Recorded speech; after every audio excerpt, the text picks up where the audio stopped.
Hello, glad to see you on my channel. I really value it. And today I want to share with you a wonderful story. It's a dramatic story that will come as a total shock to everybody. It is a really amazing story. So enjoy watching it. This story is probably for those who do not believe in the law of boomerang and that at any age you can find your true love. It's all my fault I started it all. If nothing had happened that night, Carla would be at home instead of at her place. The lines flowed easily and effortlessly. This is the kind of day that makes you want to put your negativity on paper.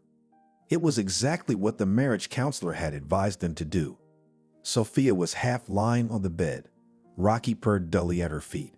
The woman was all alone. It seemed like the family was coming apart at the seams. How? How can one forgive cheating if there is no true love? What was there to fight for? Jack? A child doesn't need a tortured mother who isn't loved by her husband. Carla wouldn't even listen. The words of infidelity turned him into a beast. He was scared. It's you, it's all your fault. Again, I'm so sick of trying to save our marriage all the time. Our son would be better off if we just split up. Parried the man. Yes, Sophia replied helplessly, it's all my fault. For marrying you, for giving birth to your child, and that you've been leading me around your finger all these 5 years. Yes, it's all my fault. If I hadn't fallen for your unfortunate hook that night, none of this would have happened. You would have met another victim and tortured her like you did me. Carlo first opened his mouth and tried to squeeze out another tirade dedicated to his undesirable wife, but changed his mind and quietly squeezed out, "That's how I met." Sophia raised her eyebrows up and rounded her mouth in a mute question, but there was nothing to discuss. It was for the best. Now he'll be out of the house. The walls of the apartment will be silent. How she loved that silence without him. Carlo grabbed his jacket and hat and flew out the door. That's it. I'd had enough of this. Time to get the hell out of here. The woman finished writing and closed the diary. This thick book kept a lot of experiences and memories, thoughts. Now Sophia had to dedicate one more page to her hubby. The woman sighed, stretched blissfully on the bed and dozed off. But then she was awakened by a phone call. Selena and Sophia were best friends. They were in the same department. The 4th year was hard. Sophia planned to get a place in the master's program and further work as a graduate student at the university. The girls successfully passed exams and credits, defended their diplomas. All that remained was to wait for the call from the dean's office. The weather was hot and stuffy. There was absolutely nothing to do in the big, overloaded with transportation and people in the city. Selena planned to go to her parents in Chicago for the summer vacation. "Come with me. Take a break from your worries. Had you ever been to the sea?" Selena asked Sophia. She thought about it and agreed. Indeed, the girl since childhood dreamed of looking at the azure waves and colorful sunsets. Therefore, not long hesitating, she agreed. Moreover, a complicated relationship with a former man older than her by 10 years left its imprint on the mental state of the girl. She wanted to forget everything and start her life from scratch. "It's coming, friend," joyfully exclaimed Sophia. "Went to pack the suitcases?" Selena loved it when a girl was in a good mood. She looked at Sophia carefully and said, "Yes, even today. We'll buy tickets at the train station tonight. There is nothing to do until the dean's office decides our fate. We should enjoy life and get high. I'll just call my mother and make her happy. She loves visitors." Selena took her cell phone and went out into the corridor. Sophia fell on the bed with relief, put her hands behind her head and thought, "Another dream of mine will soon come true. I will be sunbathing on a warm beach and catching small salty drops of surf." The girls bought tickets for the morning train and packed their travel bags. Selena, a party person, suggested celebrating their successful departure and going to a club. "We can sleep on the train, girlfriend. Come on, let's party." Sophia didn't really like night parties, but despite that, she agreed. Selena promised her that she wouldn't match her up with anyone else, as she had done before. "Put on your short dress," she giggled, rummaging through her bag, "and I'll lend you my heels for tonight. You look stunning in them." Sophia rolled her eyes. "You and your heels again. I walk badly on them, and I dance even worse." "Nothing," parried her friend. "It's not about movement, but about the beauty of your feet." "All right, I'll wear what you told me to wear tonight. Just be aware that I won't be meeting any guys." Selena smiled slyly, hummed, and started to get ready. An hour later, the girls were already in a nightclub with the unremarkable name Orchid. This place was especially popular among students, and young people. Girls were often let in for free. Selena and Sofia today did not have to spend money for entrance. The girls were glad, of course. On a modest scholarship, you can't go wild, and it's a shame to ask your parents. The place was quite noisy and cheerful. The friends ordered themselves a cocktail and found a place by the window behind the bar. "Look, our classmates are here," Selena exclaimed, "and Jacob is with them tonight. He's so cute. All the girls have had a crush on him since freshman year." Selena gave Sofia a sly smile. "Maybe tonight is my chance to have a heart-to-heart with him." But she shook her head. "Honey, we're supposed to leave for your house tomorrow. It's gonna be a while. What's the point of having a relationship now, even if it's possible? When we get there, you'll hook up with Jacob right away." Selena grumbled, but she stood up anyway and headed toward the merry band of students. Sofia was left behind the bar in proud solitude. At first, she watched the dancing companies with interest. The students were celebrating the long-awaited end of the session, so there were a lot of people. In the farthest corner sat a man. He was watching the young people with a bored look. It was on him that Sofia stopped her curious gaze. Strange. What did a grown man find interesting here? Oh, that's right. He came to look at the young girls. Old asshole. The man suddenly met Sofia's gaze. Black as tar eyes were drilling the girl. Sofia abruptly averted her gaze. The man smirked. "Where is Selena? Where did she go?" The girl looked for her friend with her eyes. There she was. The blonde beauty was standing next to Jacob, talking excitedly about something. He listened condescendingly. It was obvious that Jacob didn't care much for Selena's story, but he was only interested in her good looks. Sofia sighed and decided to part with her loneliness and join the noisy company. But she never reached Selena. The road was blocked by that suspicious man with the strange look in his eyes. "Good evening. Am I interrupting?" "Kind." Sofia looked unhappily in the stranger's direction. "Not really, but—" "Fine," smiled the man. "Then allow me to invite you to dance, lovely lady." The DJ, as if at the stranger's request, played a slow track, and all the couples scattered on the dance floor. Sofia saw Selena dragging a surprised Jacob with her.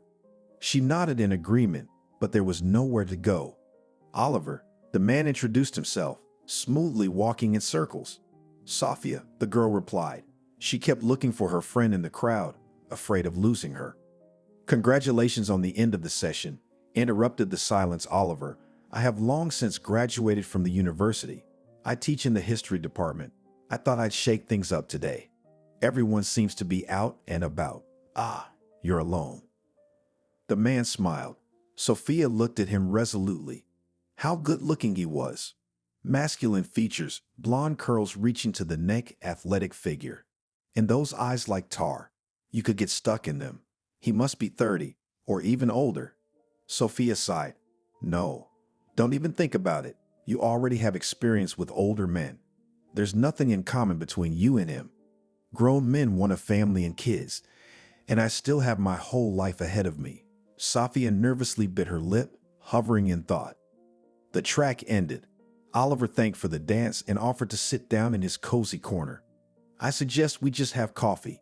They make it well here," he said. Sofia agreed. She had to make sure her friend didn't go off the rails and follow Jacob into a fancy night out. "No offense, but your friend is too naive," Oliver grinned. He'd been watching Selena closely the whole time. "There's that. She's like a little kid who believes every guy. If you compliment her, she melts right away.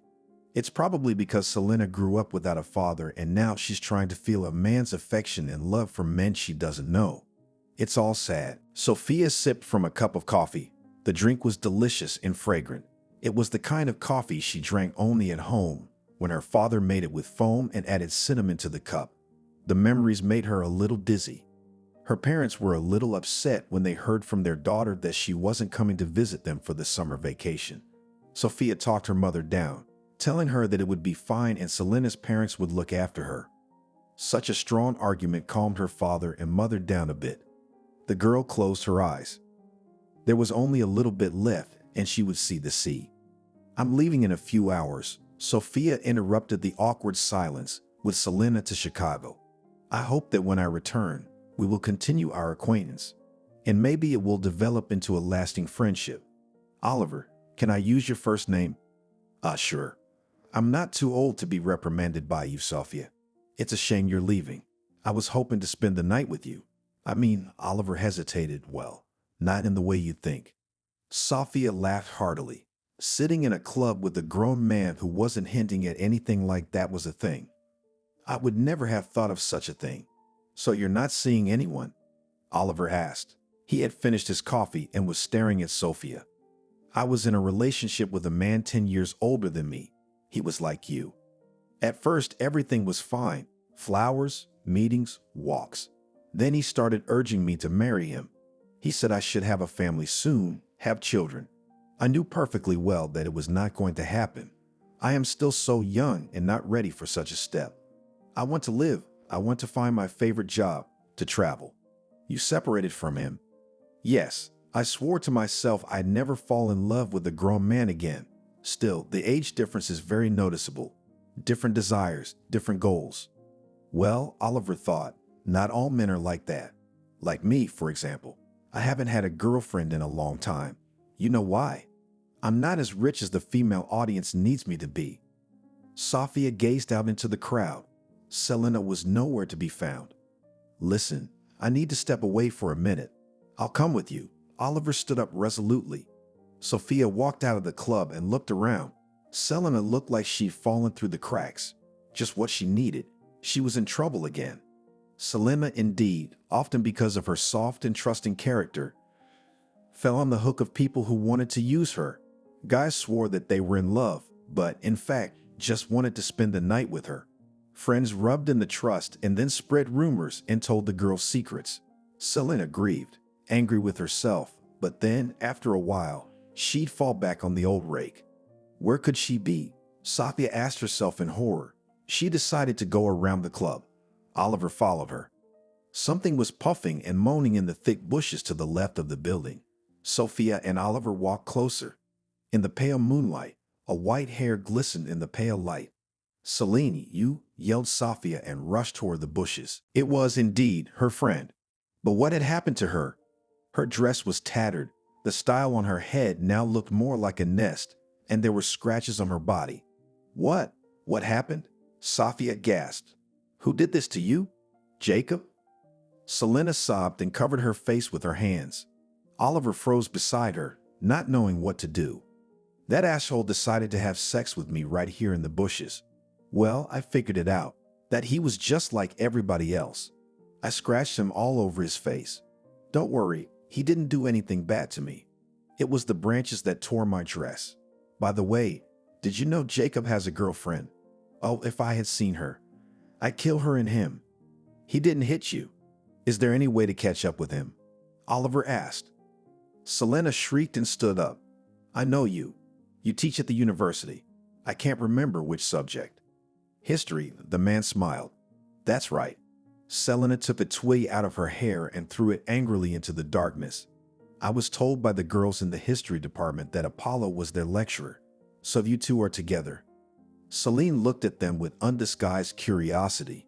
She wasn't paying attention to her pathetic appearance anymore. No, of course not. Sophia blurted out, Oliver and I only met an hour ago. What do you take me for? Chill out, girlfriend. Selena winked at her. I'm mistaken. So what did we do now? Security won't let me into the orchid like this. Oliver hesitated. Sophia was embarrassed too. Selena smiled and said, Okay, I'm going home to our place now.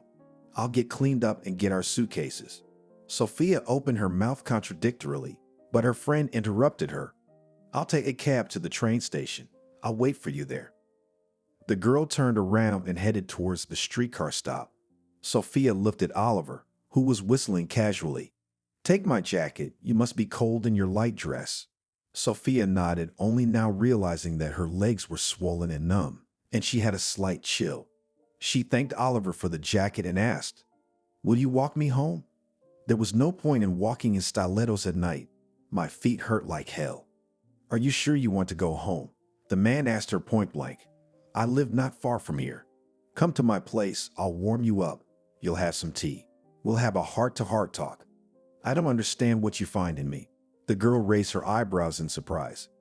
Frankly, I don't understand it myself, but I want to spend the last hours with you. Don't worry, I'm not trying to get you into bed. It's just that.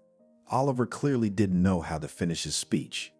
All right, Sophia replied. Anyway, the last streetcar had left, and there was no way to get a cab right now.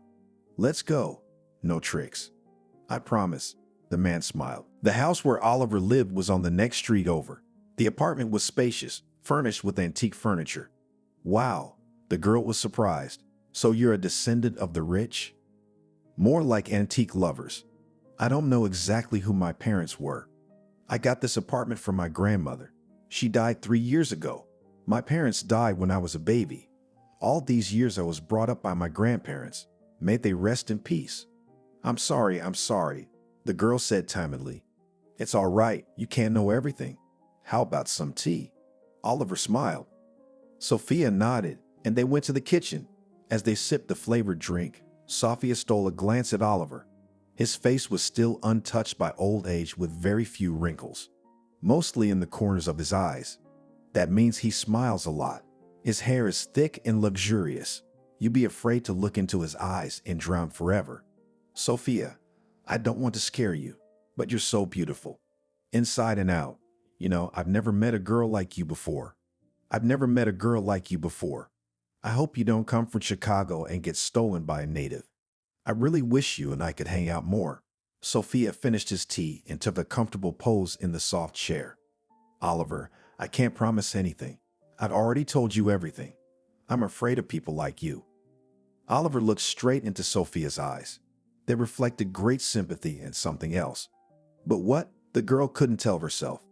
They sat there for a few more hours talking about life, love, and philosophy. It was necessary to go to the station. Selena had probably already left the house. Oliver called a cab and asked to escort the girl to the station. She agreed. They spent the whole trip in silence, not saying a word to each other. Selena was already waiting for them in the waiting room. She happily hugged her friend and exclaimed, "Well, lovebirds, I thought you would oversleep or change your mind about going. How can you break up with such a handsome man?" "Calm down, you're thinking about it all wrong." Sophia shushed her and blushed thickly. Sophia exchanged a phone number with Oliver. She emphasized that they would only call each other for friendly conversations and nothing more. All Oliver had to do was agree to those terms. But it was obvious from the man that he wanted more. Not now, but later, when Sophia wanted it. "Well, everyone, it's time to go in," Selena hurried. The train had already given its third horn, and the farewellers were hurrying to say goodbye. Sophia looked around the platform. "Well, big city, see you later. I'll be back, full of energy. I'll call you sometimes, and I'll hope to see you when you get back," Oliver said stubbornly. Sophia nodded. The man kissed her decisively on the cheek, turned and walked away quickly. The conductor shouted something to the frozen girl, and Sophia entered the car on autopilot. Selena was already in the compartment. She took out sandwiches from the bag and devoured them with appetite. Sophia was in no hurry to join her. She sat down on the edge of the bed and thought, "He's a strange one, this Oliver. I want to believe him and I don't. And that kiss, what if it means more than just a simple goodbye? Well, I'll deal with that when I get there. I'll leave all my sad thoughts on the platform." "What, do you have a crush on him?" Selena snorted. She had already eaten breakfast and started to organize her things. "Don't worry, you need to rest now. Then we'll go back to school and you'll figure it out. Think of the beach, the sea." Sophia remembered where they were going and blissfully stretched her lips in a smile. Soon she would be sunbathing, walking among pistachio groves and enjoying the view of snow-capped mountains. Hurry up and get there. The resort town met the best friends with shining sun and incredible heat. "We should get in the water soon." Selena stretched out, fanning herself as the train pulled into the station. The carriage puffed, groaned, and clanked its wheels. Through the window, the girl saw a crowd of people, straw hats, a colorful rainbow dresses, shorts, and t-shirts. "Here are my ancestors. Come on, hurry, to the exit," suddenly sharply yelled Selena. She frantically waved her hands to a woman and a man of intelligent appearance. Those two were smiling happily back. The girls picked up their modest luggage and headed for the exit. The crowd of people with swarthy skin and black hair were shouting loudly. The man who was in the same carriage with the girls got out first and rushed into the arms of the fattest woman. She was screaming with joy and shouting something in an incomprehensible language. Armenians, Selena grimaced. They are always so loud and insolent. You'll see them in all their glory. The main thing is not to fall for one of the black-eyed ones. They love to bait tourists and take advantage of their bodies. So listen to me and only me. I wasn't going to look at them, Sophia moaned. I just want to change, take a shower and rest. Selena patted her friend on the shoulder and they left the carriage. The city unfolded in all its glory. Sophia saw a haze in the distance and beyond it, tall mountains. They were covered in a thick layer of snow. Cypresses, acacias, firs. Everyone quickly loaded into the luxury foreign car. Selena's father turned on the air conditioner, and the girls were able to take a little break from the heat on the way home. Selena's parents' house resembled the kind of building Sophia had often seen when visiting Marinist galleries. The Venetian-style roof, the perfectly white walls, the small courtyard was immersed in twilight, and the dense thickets of wine grapes were the culprit. The grapes were still green, but Sophia closed her eyes and imagined them getting heavier and heavier. The grapes must be very fragrant. Take your friend to your room, she is very pale. Let her sleep and rest, said Ariana, while you and I talk and set the table for dinner. Daughter, I've missed you so much. Mommy, I missed you too. Wow, you renovated the house and didn't tell me about it. Selena admiringly looked at the ceiling and walls, sparkling with newness and freshness. Sophia touched her head to the pillow. It smelled of flowers and something else that resembled spices. Her head hummed slightly. It seemed to her that she could hear the sounds of the surf very close by. She fell into a deep, dreamless sleep. Wake up, sleepyhead. Someone shouted loudly in Sophia's ear. You'll sleep through the most interesting things. Get up, I said. Selena shook Sophia. It turned out that she had slept for a little less than a day. Sophia quickly jumped up on the bed and rubbed her sleepy eyes. What time is it? Better, ask what day. You snored all day and all night. Get up. We're waiting for you at breakfast. Her friend ran out of the bedroom. Her quick footsteps were heard on the stairs, then a loud voice in the dining room. Yeah, she's come to rest and relax, and in fact, to laze around. No, God, get up. Sophia couldn't find her suitcase. The girl looked in a small closet compartment. Turns out, caring friend has already hung her things. What to wear? A light tunic of soft cream color and the same light pants. Sophia had bought these clothes before the trip. Putting on fluffy slippers, the girl quickly went down the spiral staircase. The smell of pancakes and meat hit her nose. My goodness, I thought you were going to sleep in today too. Baby girl. Tired, my girls, exhausted. Ariana cooed and hurried to put more meat and pancakes on Sophia's plate. Selena had already eaten and was watching her friend with interest.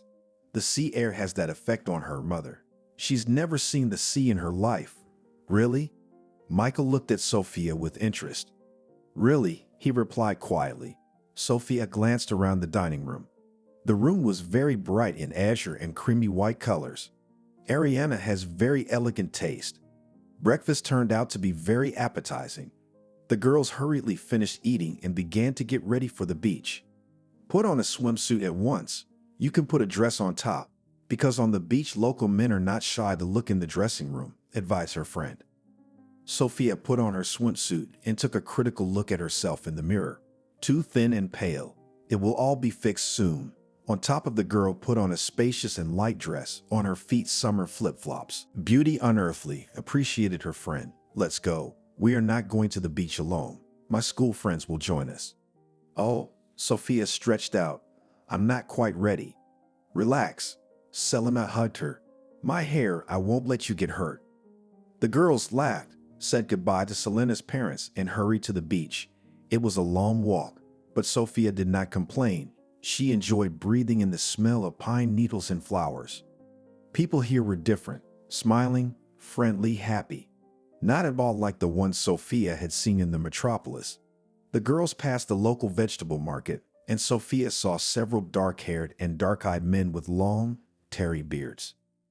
They, upon seeing the pale-skinned girl, assessed her merits, expressing themselves indecently loudly. One of them made an obscene gesture toward the girls and laughed. Celine whispered quietly to Sophia, "Don't mind them. The Armenians, though cute in appearance, are very ill-mannered. Silently walk past them and don't react in any way. Your reaction will make them even more angry." Sophia wanted to turn around and throw something offensive at the men, but Celine talked her out of it. Sophia was a stranger here. A lot of things were unclear.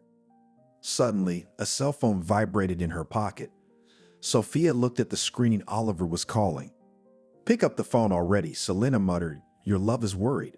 Sophia looked at her friend with a murderous look and pressed the button. "Hello, Sophia. How was your trip?" The voice on the phone sounded intermittent. Apparently, communication here is not at the highest level, even though it's a resort town. "Hi, I'm fine. Going with a friend to the sea." "Cool. Can you turn on the video?" "Why?" The girl's confused. "Why is Oliver so clingy?" "I want to see the city. Can you give me a couple minutes of the tour?" "Okay." Sophia sighed and turned on the video link. On the screen, she saw Oliver's face. He was sleepy and disheveled. "Wow, it's hot out there," he smiled. "You look so beautiful in that outfit." "Oh, well, hello there, Selena's friend.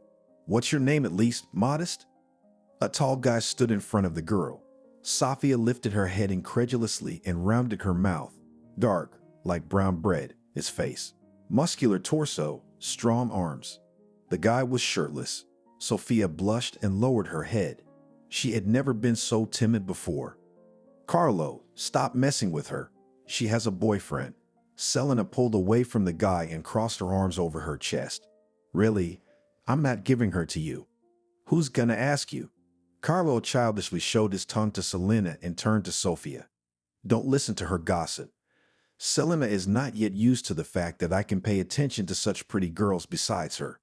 He chuckled, satisfied with his tirade. Selena clenched her fists and blushed, but Sophia beat her to it. "Would you stop it already? I arrived yesterday and we haven't bathed once. You are not ashamed to swear now." Carlo elegantly gave his hand to Sophia and offered to be the first to go to the beach. The company giggled. Everyone headed towards the sound of the surf in a friendly manner. This was it. Sophia had pictured it just like this. Except that the color of the water was very strange. At depth dark blue, closer to the shore azure, and on the horizon shrouded in an unknown haze. "What a beauty," the girl could only say. She tasted the water with her foot. "Refreshing. It begs to be waded in." "Shall we go for a swim?" Carlo asked her with a sly look. His facial features were magnificent. Sophia, despite this strange acquaintance, wanted to know more about him. "Let's go," she began timidly, "only I cannot swim at all." "That's okay," laughed the boy. "You'll learn quickly here. Climb on my shoulders. I'll be your lifeguard. Be careful with him." Celine warned him sternly. Her gaze was wary and worried. Sophia nodded, took off her dress, leaving her in a bathing suit. Carlo whistled. "What a figure!" His eyes glistened. Sophia tried not to pay attention to his speech. She bravely climbed onto his swarthy shoulders and wrapped her arms around Carlo's neck. "Just don't leave me alone in the water," she asked. "If you kiss me, I won't," he chuckled, and they merged into the azure water. Selena watched the couple anxiously from the shore. "Are you worried that he's flirting with your friend?" Angelica asked. "He'll take her and leave her. You know our Carlos slept with half the city." Selena sighed. "To hell with him. The main thing is that he doesn't drag Sophia down to the bottom, literally and figuratively." Meanwhile, Carlo and Sophia had swam far enough from the shore. The water beneath their feet had darkened. Sophia asked the boy anxiously, "No, I'm coming here tomorrow." "You're really out of your mind. I won't let you be with him. He's crazy. You don't get to decide what I do. You're annoying." Selena fell silent and stared dumbfounded at Sophia's face. "Oh yeah, so my words mean nothing to you? Well, then find your way to my house yourself. I didn't expect this from you." Selena turned on her heels and walked down the road with a quick step. Sophia took a deep breath in and out. So, what was it? Her first serious fight with her friend. Just what was missing? They were so eager to rest together, to gain strength before the new school year. The cell phone vibrated again. "How are you, daughter?" Mom's voice was playfully cheerful. "Mom, everything is fine. I swam in the sea today for the first time. It's beautiful. I'm glad you're happy. Take me more pictures from your vacation. I want to admire my beauty." Sophia chatted some more and turned off her cell phone. Only now she realized that it was pitch black all around, and she was absolutely alone, standing on the road. The girl sighed and went where Selena had gone. But there was a fork in the road ahead. Which way to go? "What? Your Selena left you?" Sophia jumped on the spot out of surprise. "Carlo, what's he doing here? Or was he following her?" "I told you, she's a bitch, not a friend," the guy cooed peacefully. "Come on, I'll walk you out. I know where she lives." "Why does she talk about you like that?"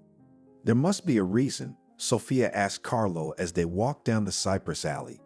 "A long time ago, back in graduate school, we dated," the guy started. "Well, I cheated on her once. Out of Selena provoking me, telling me she was dating a guy from a parallel class. That's it. When she found out about the affair, she told every dog in Chicago. That's our love story. I'm not a bad guy, if you don't piss me off." "She and I had a fight," Sophia said quietly, "because she wanted to go to another cove with me tomorrow, and I said I wanted to learn to swim with you here. She must have turned blue with anger," laughed Carlo. "You're a smart girl. You cheered me up." "I'm not kidding. I really wanted to come here tomorrow." "You did?" "Yes." "Awesome." Carlo smiled. "Aren't you scared?" "This is your house?" Sophia was stunned.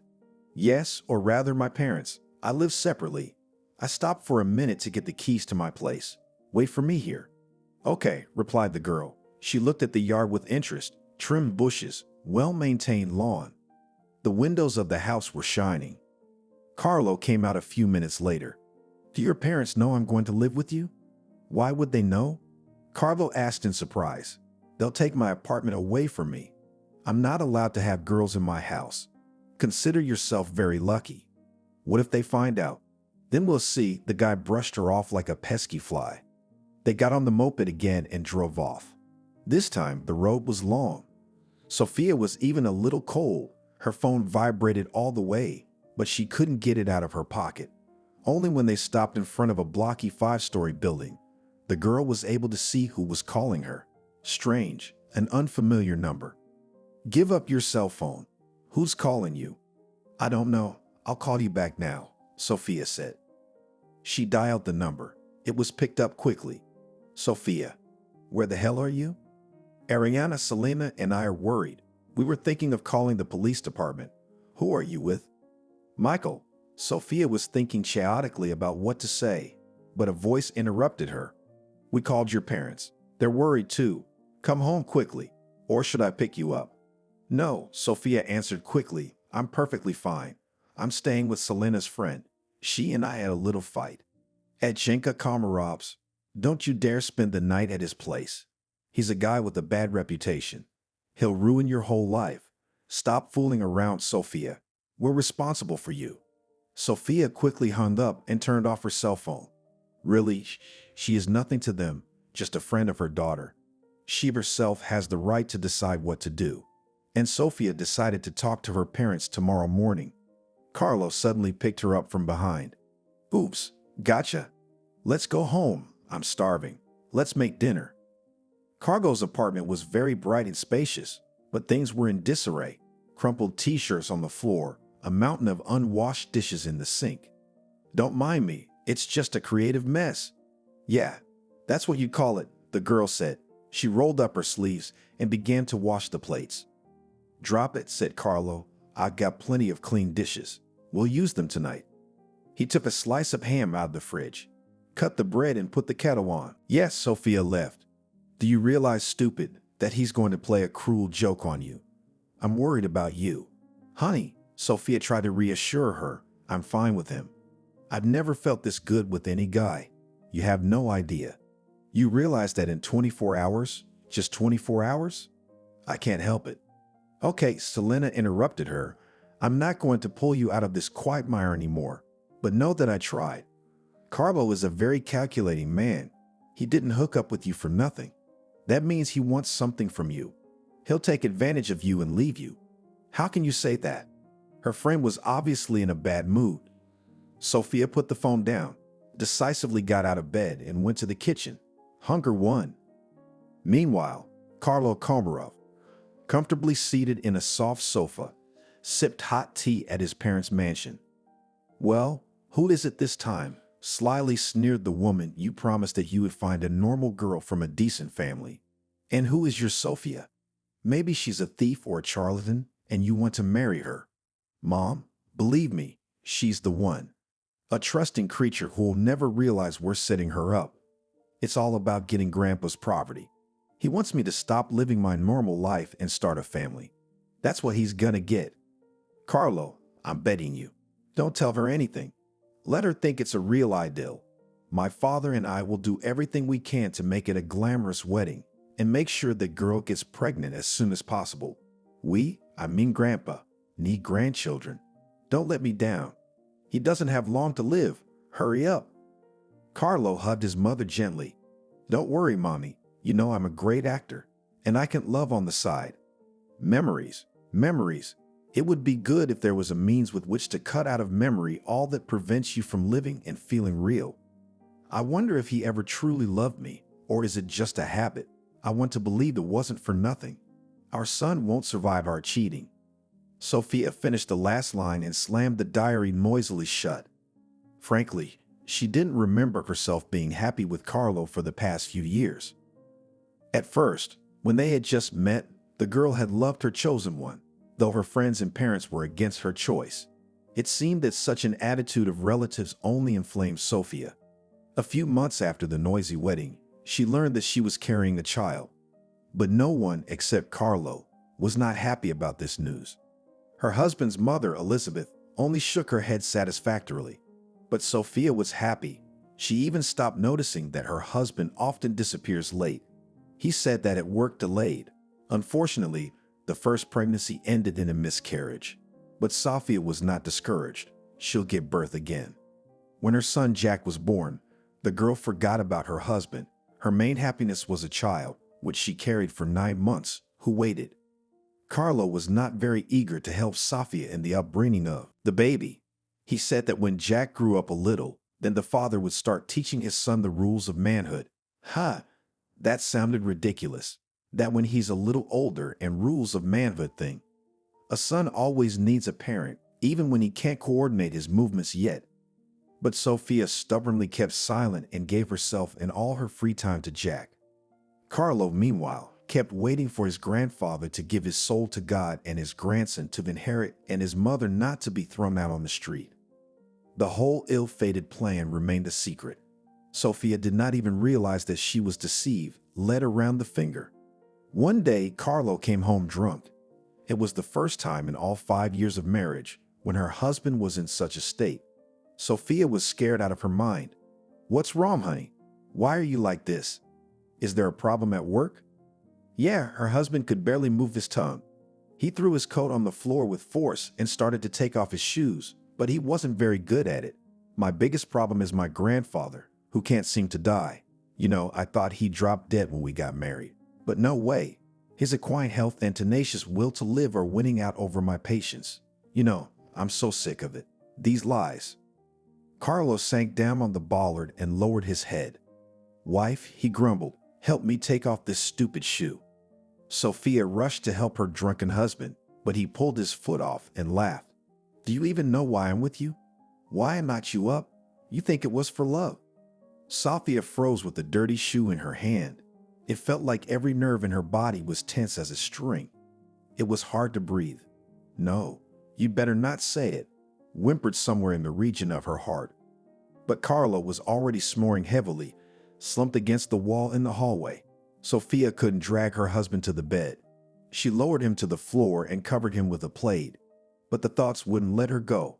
Sophia sighed and dialed a long-forgotten number. It took a long time to ring. The woman was tired of waiting, and she wanted to hang up, but did not have time. "Hello, friend."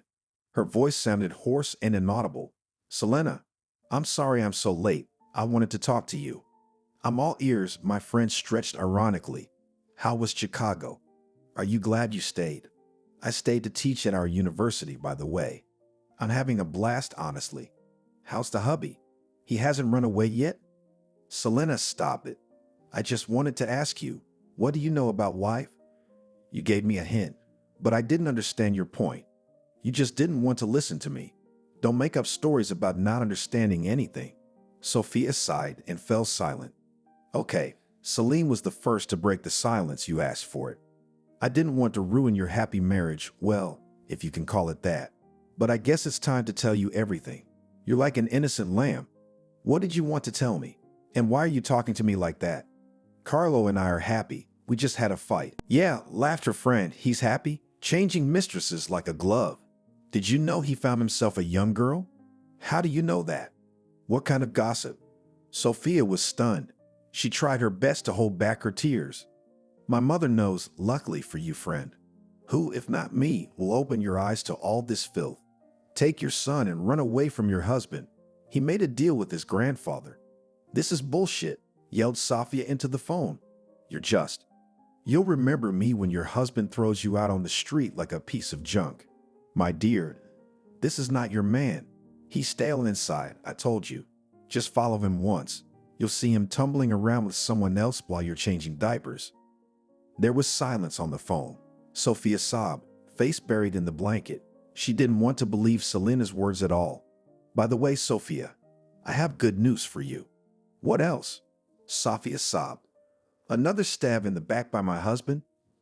Do you think I want to listen to you now? Well, you don't have to listen and hang up. Okay, I'm not gonna drag this out. Do you remember Oliver? Yeah, I do. What does he have to do with this? Sophia whispered. She was already in bed. Next to her purred loudly Rocky Cat Mongrel, which was picked up as a kitten on the seafront Sophia. Carlo, of course, at first resented it, but then he stopped. Tortured kitten turned into a luxurious killer cat, ready to kill with one paw. Rocky always followed his mistress around the apartment and slept only at Sophia's feet. Right now, he was settling down beside his mistress for another quiet hour. Selena spoke quickly. Look, I came from Chicago that summer. Oliver found me almost immediately. He was really worried about why you weren't picking up the phone. I had to tell him the whole truth about you and your resort romance. Anyway, my friend went silent. And, Sophia said idly, stroking the cat's fluffy back, Oliver quit his job and transferred to the pedagogical university. He lives in the same city as you. And I'm pretty sure he's watching you. I call him occasionally. We don't discuss anything about you, but I think he's making plans for you. Sophia, he's gotten so handsome. He's blossomed. I saw his latest pictures on social media. You should meet him. Selena, I have a family and a husband. Why would I go out with Oliver? Husband ate pears, giggled her friend. Okay, I gotta run. Call me as soon as you can. My advice to you is to check your hubby's emails and, if possible, see where he spends his evenings. Okay, bye. Kisses. Sophia hummed up. There's no such thing as that, she said. According to Selena, I was used as a means to an end. In this situation of getting the inheritance, I want that decrepit old man to live as long as possible, if that's true. Nothing. I'll ask him in the morning. When he wakes up, I'll ask him head on. There was a cry in the crib. Jack was thirsty. Sophia rushed over to him. It was a good idea to follow her husband, but how to do it with a baby? When her son fell asleep, Sophia furtively pulled Carlo's cell phone out of her coat pocket. It wouldn't work. Graphic lockout.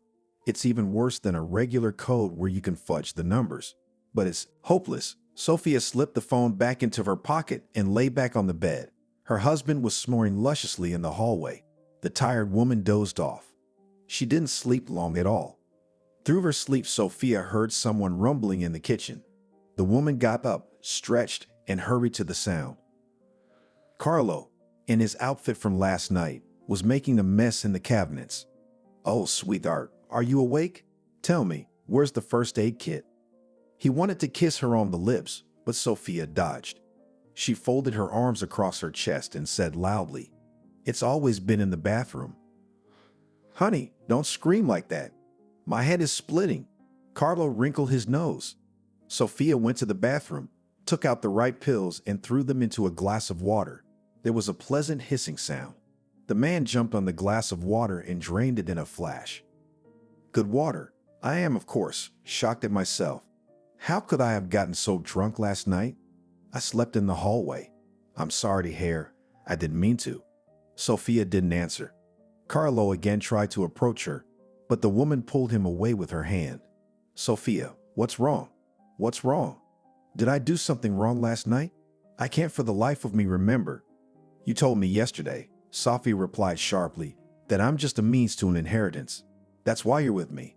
And that your grandfather was too tenacious. Did you believe that? That's crazy. How could I think of such a thing? My love, I wasn't thinking yesterday.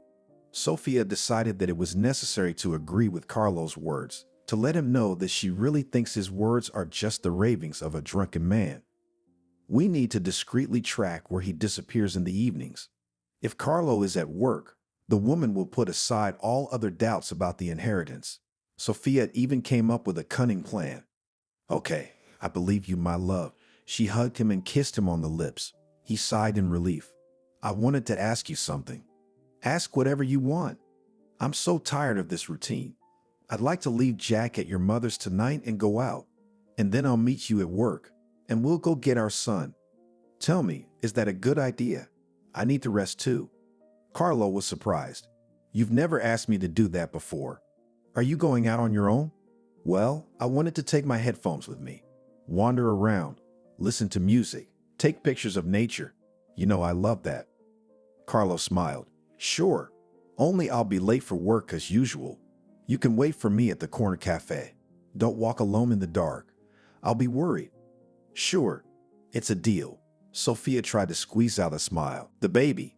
He said that when Jack grew up a little, then the father would start teaching his son the rules of manhood. That sounded ridiculous. That when he's a little older and rules of manhood thing. A son always needs a parent, even when he can't coordinate his movements yet. But Sophia stubbornly kept silent and gave herself and all her free time to Jack. Carlo, meanwhile, kept waiting for his grandfather to give his soul to God and his grandson to inherit and his mother not to be thrown out on the street. The whole ill-fated plan remained a secret. Sophia did not even realize that she was deceived, led around the finger. One day, Carlo came home drunk.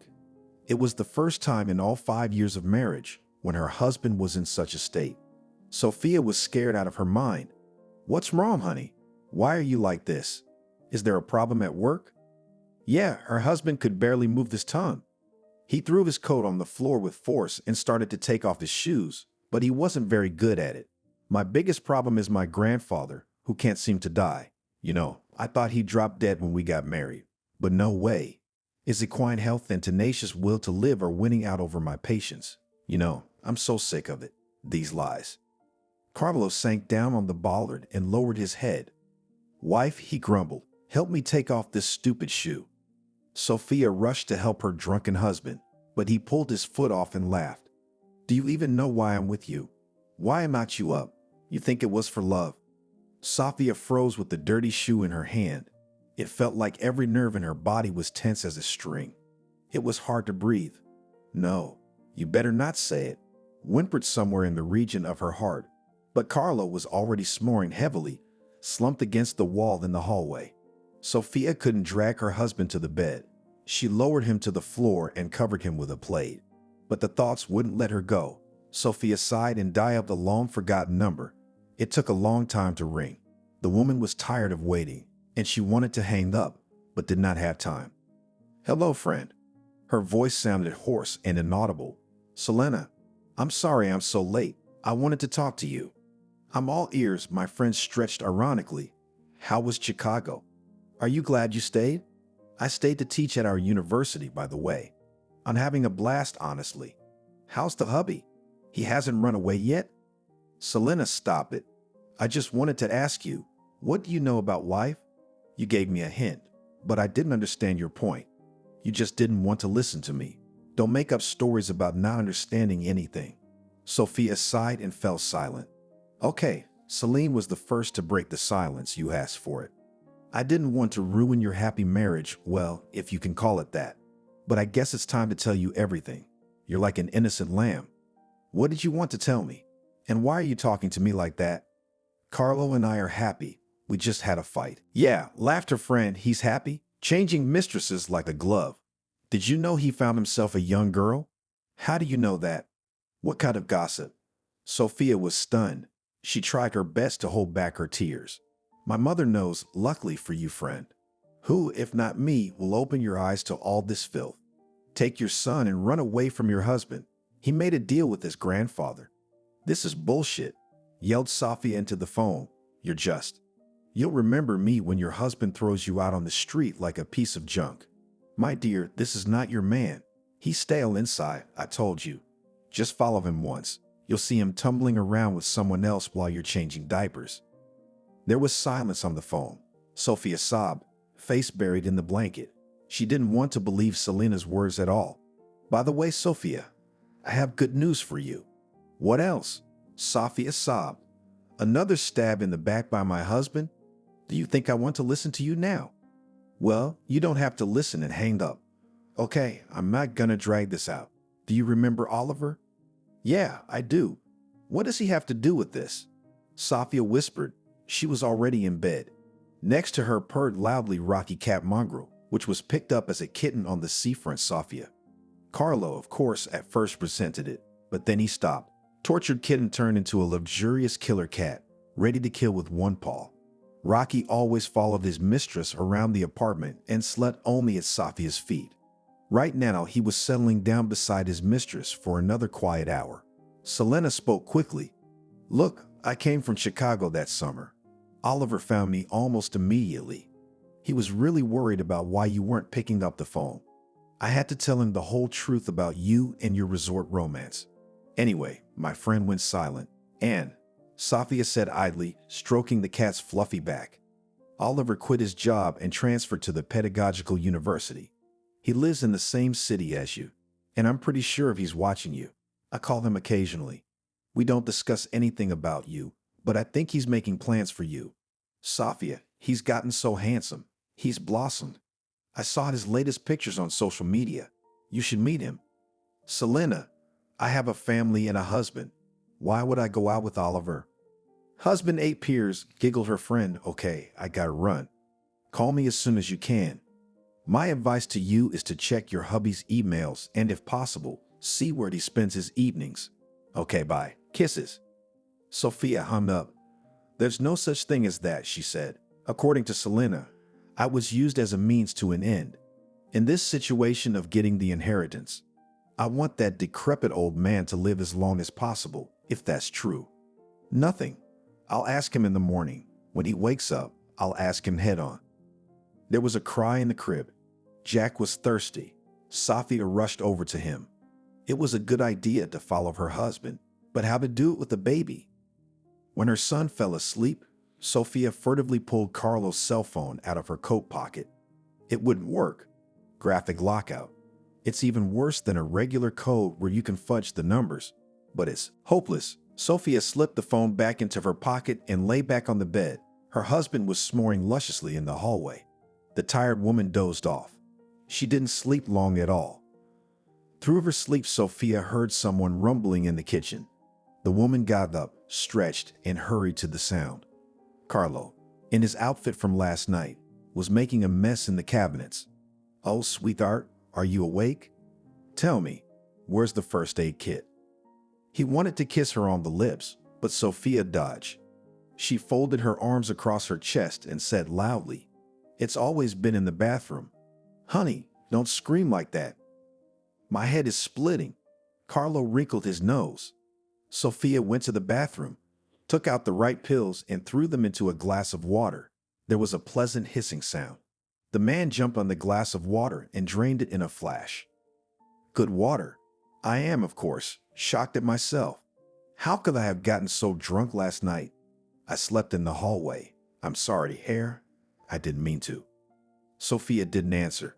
Carlo again tried to approach her, but the woman pulled him away with her hand. Sophia, what's wrong? What's wrong? Did I do something wrong last night? I can't for the life of me remember. You told me yesterday, Sophia replied sharply, that I'm just a means to an inheritance. That's why you're with me, and that your grandfather was too tenacious. Did you believe that? That's crazy. How could I think of such a thing? My love, I wasn't thinking yesterday. Sophia decided that it was necessary to agree with Carlo's words, to let him know that she really thinks his words are just the ravings of a drunken man. We need to discreetly track where he disappears in the evenings.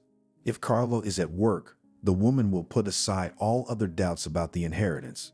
Sophia even came up with a cunning plan. Okay, I believe you, my love. She hugged him and kissed him on the lips. He sighed in relief. I wanted to ask you something. Ask whatever you want. I'm so tired of this routine. I'd like to leave Jack at your mother's tonight and go out. And then I'll meet you at work, and we'll go get our son. Tell me, is that a good idea? I need to rest too. Carlo was surprised.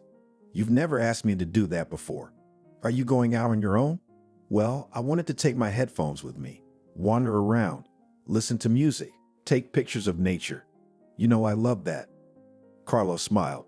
Sure, only I'll be late for work as usual. You can wait for me at the corner cafe. Don't walk alone in the dark. I'll be worried. Sure, it's a deal. Sophia tried to squeeze out a smile. Then tomorrow I'll take Jack to your mother's? Carlo nodded and kissed Sophia tenderly. But in his eyes, despite the solved problem, there was anxiety and even fear. The next day, as Carlo was getting ready for work, Sophia kissed him and packed breakfast. Her husband tried to be courteous too. He got dressed, said a warm goodbye to his son sleeping in his crib and to Sophia. Love you, my good one, he said. And me, the woman didn't have the tongue to say the word love. Sophia spent the rest of the first half of the day in the usual household chores. She washed laundry, cooked a meal for Pasha, walked with him in the local park. Then, visibly worried, she collected her son and went to her mother-in-law's mansion. Sophia was good at driving, so Carlo bought her a foreign car of the latest model. The car was fast and easy to drive. What's gotten into you, dear? Elizabeth asked her in surprise. She didn't much like it when her daughter-in-law left her a grandson. You know, your son may be cheating on me. As it is, nothing has happened. It's just the same as always. Oh yes, I'm also just an easy way to earn you an inheritance. But all Sophia could manage was to squeeze out some sort of smile and say what she was saying to her husband. Okay, I believe that everyday life kills, but I thought you were taking Carlo for a walk. Is he at work? Yeah, he's awful tired. I'd rather walk by myself tonight. I even brought my camera to capture nature. Beautiful, smiled wryly Elizabeth. Well, go and rest. You will come for Jack together. Sophia nodded. She hurriedly gathered herself and left the house. She hated to look into the eyes of a possible traitor. But today, she would check one of Selena's possible versions, and then it would be possible to draw conclusions. The woman got into the car, looked at herself in the rearview mirror. A tortured face looked back at her. Yes, friend, you need to be cleaned up, Sophia said cheerfully to herself and went to the first beauty salon. 2 hours later, a real beauty came out of the salon. Sophia lightened her hair a little, asked her to curl and style it. The master applied a fashionable daytime makeup. Now it was possible to go out in public. Sophia decided to go to a coffee shop and have an Americano and a cake. Home-cooked food was by far the best way to fill your stomach. But when you're at the stove all day long, sometimes it's better to eat something made by someone else's hands. Sophia inhaled the smell of coffee with pleasure. The establishment bell rang as someone came in. The woman, absorbed in her snack, didn't even notice the new visitor. Sophia. Sophia turned around when she heard the familiar voice. It was Oliver. But what had happened to him? He had turned into a gorgeous, mature man, tastefully dressed, his thinness gone. And that charming smile. Sophia stared dreamily at Oliver and couldn't say a word. You changed a lot. Oliver stood there smiling. His eyes lit up. Sophia, I've finally seen you. What a reunion. You're so beautiful. I got to the salon just in time. If he'd seen me a few hours ago, he wouldn't have said that, she thought. Oliver, sit down and have coffee with me if you're not in a hurry. Even if I were, I'll put things on hold.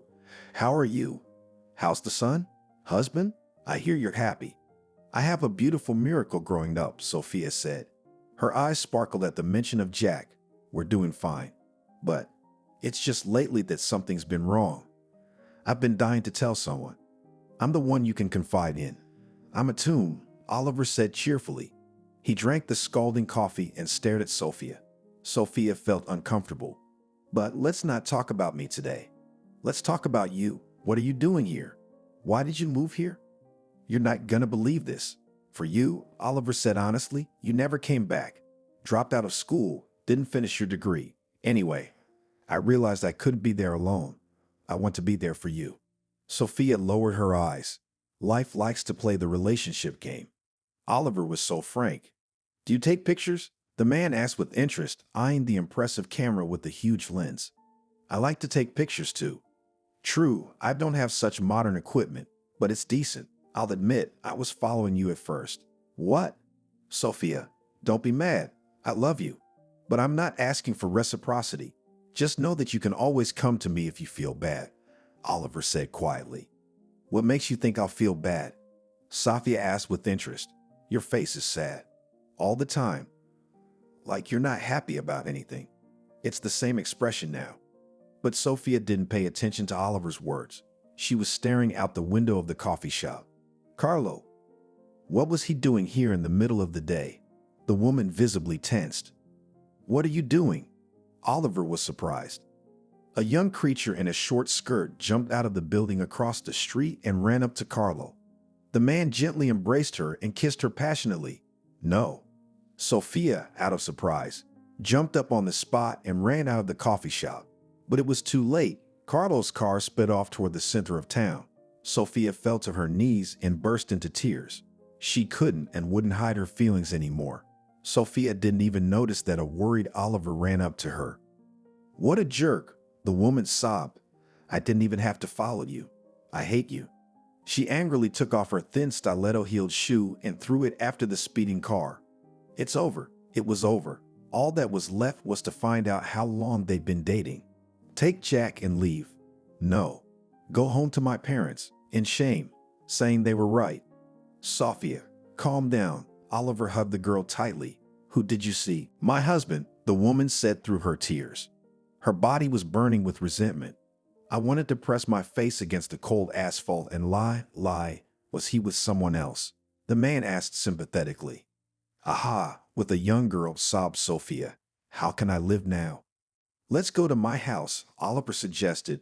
We'll think about what we can do. Don't be so quick to jump the gun. Jack's at your mother-in-law's? Sophia nodded. You'll need to explain yourself to your husband before you decide anything. Leaving just like that while he's having fun in bed with someone else is no respect for yourself. I'm afraid I won't be able to talk to Carlo properly. Oliver hugged the woman again. Strangely enough, Sophia was slowly calming down. Get in the car and tell me the address, she said, wiping away her tears. A beautiful plan for the woman's revenge had already matured in her head. But if she had known how it would turn out, she would never have done it. Sophia loved to drive. And now sitting in the salon with Oliver, she was a little more relaxed. You look great behind the wheel. Confidently, the man complimented her. Sophia smiled at him and sped up. Turn left here and into the courtyard. Okay. Regular blockhouses. Oliver led Sophia to one of the many entrances painted the same green color. This is where I live. Renting an apartment, he explained. Apartments in this neighborhood are expensive. Do you have enough? Oliver was a little offended. Of course I have enough, and more. I'm sorry if I hurt a man's ego. I know, Sophia smiled as they stopped at the front door. Another minute and the woman entered the spacious room. There was a sense of style and glamour everywhere. Indeed, the accommodations were expensive and beautiful. Oliver helped Sophia undress and went into the kitchen. Sophia, do you want tea or coffee? Can I just have water with lemon and ice? Anything for the lady, Oliver shouted. A few minutes later, he came into the living room with a tray full of food. Red caviar sandwiches, salmon, vegetables on porcelain plates. I picked what I could find, Oliver said cheerfully. You're kidding. Sophia didn't believe him. They fell silent. Sophia devoured the food with gusto. The snack was delicious. Oliver watched the woman with interest. Is it good? There's just different sauces everywhere. One sauce on the fish, another on the sandwiches. A good and experienced chef taught me how to make it. Listen, I wish I could be the wife of such an expert cook, Sophia smiled. She remembered how she stood for hours at the stove, preparing another culinary masterpiece for dinner, and her husband came and did not even touch the food. Apparently, the young mistress was feeding. There's absolutely nothing in your way, Oliver replied seriously. He drew Sophia to him and kissed her directly on the lips. The woman realized that now was the time to act. And there's nothing in your way, she said and took off her dress. It didn't take Oliver long. Sophia woke up in the man's strong arms. Don't tell me you have to leave now, Oliver said. Sophia stretched sweetly, pleased with her condition. This Oliver was not a bad lover either. But we have to go. Sorry, she stretched. I have to pick up Jack and go home to my place. Are you going to be a good wife and pretend like nothing happened? Oliver asked, kissing the woman's neck. Sophia dodged him. She smiled at him and kissed him on the lips. Surprisingly, this man was very easy to be with and secure, like being behind a stone wall. And you don't want to leave. I want to go on. Don't walk me out, please. Sophia smiled as she got dressed. Oliver was confused. Tell me, will I see you again? I think so. But when, I don't know yet. I'll call you, but don't call me first. Or your cheating boyfriend will see you and make a scene. Honey, don't make fun of me. Sophia hugged the man, and they stood like that in silence for a few minutes. Oliver, it's complicated. You see, we have a child together. We need to work this out calmly. It's a deal. But when you do, I'm taking you back to my place. I'm not letting you go again. Just like you let me go. You shouldn't have. Sophia smiled goodbye and walked out onto the landing. Yes, she did it. Avenge her husband for all the cheating. But the cats were scratching at her soul. She felt attracted to Oliver. We need to take things one step at a time. First with Carlo and his family, and then I'll talk to Oliver, Sophia thought as she got into the car. On the way, she dialed Carlo's phone number. He didn't answer for a long time. Sophia called again. Oh, my love, how are you? Did you have a good time? Listen, I'm gonna be here a long time. You go get your son. I'll be late. Don't make dinner. Kisses. Sophia hung up the phone without saying a word in reply. The cell phone hit the glass and fell between the seats. You bastard, the woman said heartily. What a bastard you are. Elizabeth sat with a disgruntled look in the living room. As Sophia walked into the house, the woman asked sharply, Well, and where do you go? Neither you nor your son.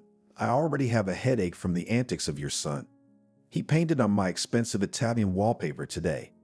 He is small, Sophia sneered through her teeth, and he cannot walk in a string as you like. Elizabeth froze in surprise. How dare you be rude to me, she hissed. You rude wench. You should have found a nicer girl, Sophia shrieked, for your dark deeds. I know all about your deal with Carlo. This is not human. Elizabeth fell silent and squinted her eyes. What are you talking about? I don't understand. Sophia stood up and started picking up Jack's scattered toys. You married me off to your son so that your father would sign over his property to you alone. Tell me, are Jack and I in that will?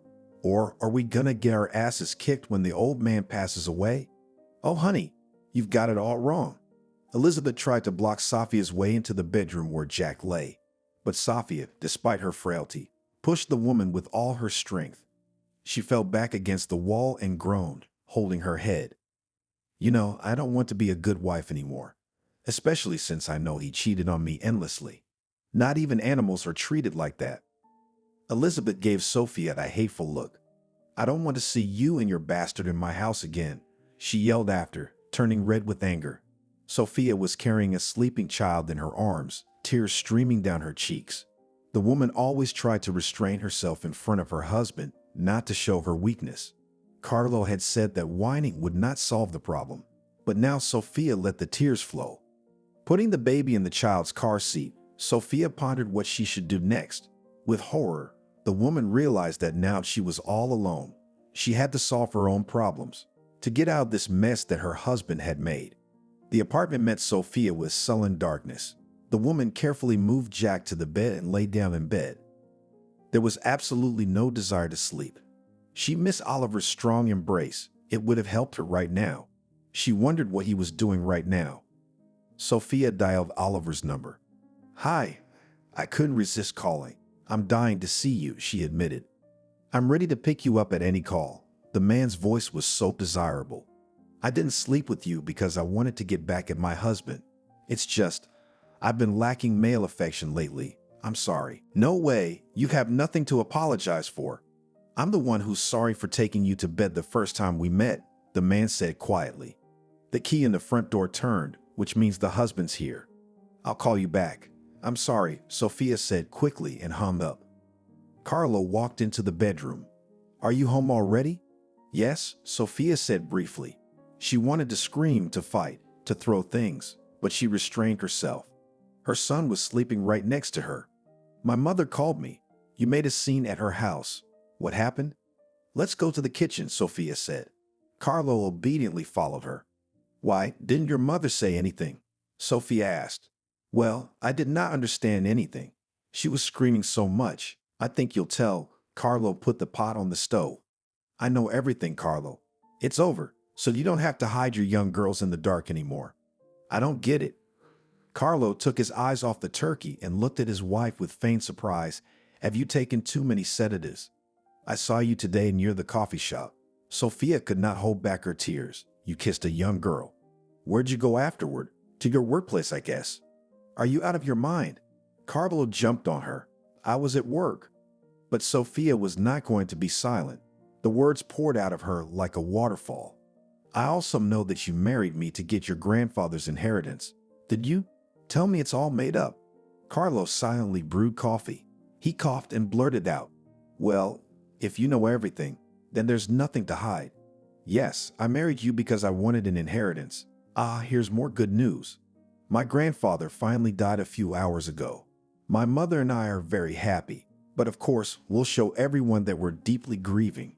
This old stump came up with this scheme, seeing that I'm slowly sinking below the plinth. I marry a normal girl. She gives birth to children. Everyone is happy. I get the inheritance. If I can be a good family man until my grandfather's death. And so I did. There's one but. Despite all this, I've always tried to save our marriage. For my son, so that he could have a father and a mother. Our son doesn't need a father like that, Sophia growled. God, I wish he hadn't told the truth. So harsh and shocking.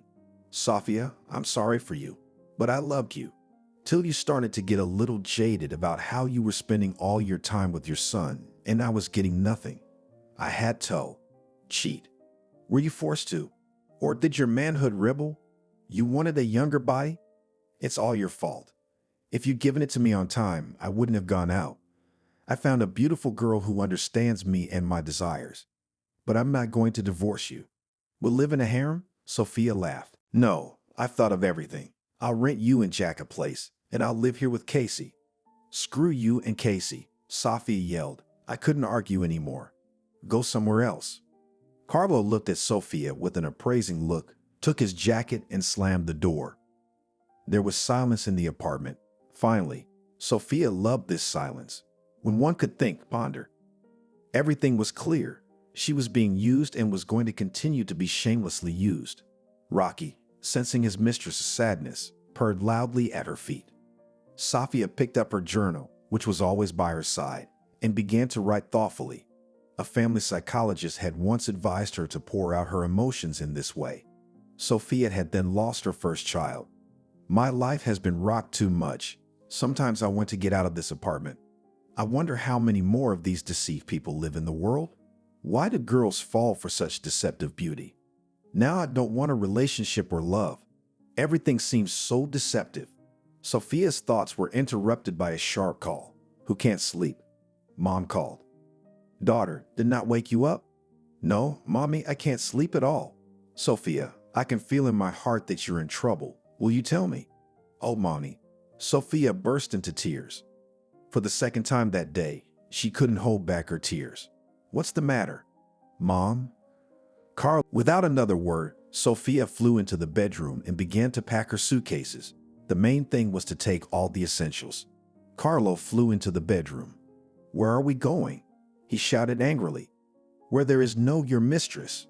Without turning to her husband, Sophia threw. By the way, I cheated on you too. Remember when I went out alone? Carlo's face took on a scarlet hue. What? You caught a homeless guy under the fence.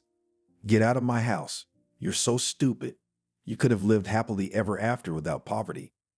Jack was crying in his crib. And take the bastard with you.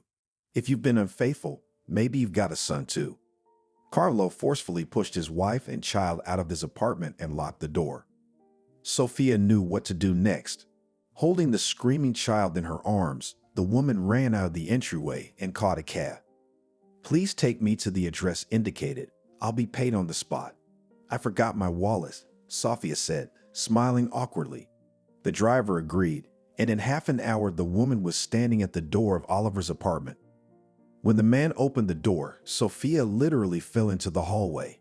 She was in a terrible state. I'm sorry. We have nowhere to go. He wouldn't let us get our things. Oliver gently picked up the baby in his arms. Go to the kitchen. I'll be right there. Sophia nodded and left. Oliver looked at the tortured baby and tried to do something about it. The baby was hungry. We'll feed you now, Hare, Oliver whispered and went to the kitchen to get Sophia. When they had fed Jack, Oliver leaned over the baby and whispered to Sophia, Honey, we need to go back to your apartment. The papers are there. Things aren't important, but the papers are worth taking. Don't worry, I'll go with you, he reassured the woman, looking into her frightened eyes. Sophia sighed in relief and rested her head on Oliver's shoulder. I don't think I'm afraid of anything with you, but you yourself realize that you should not demand from me a serious relationship yet. I can't. I'll wait, Oliver smiled at her, for as long as it takes. Don't go looking for a place to live. Stay here. Later, when we're settled, we'll figure out a place to live. With tenants like these, I can't afford rented accommodation anymore. The man pointed at the sleeping Jack with his eyes. Sophia smiled. She felt good here.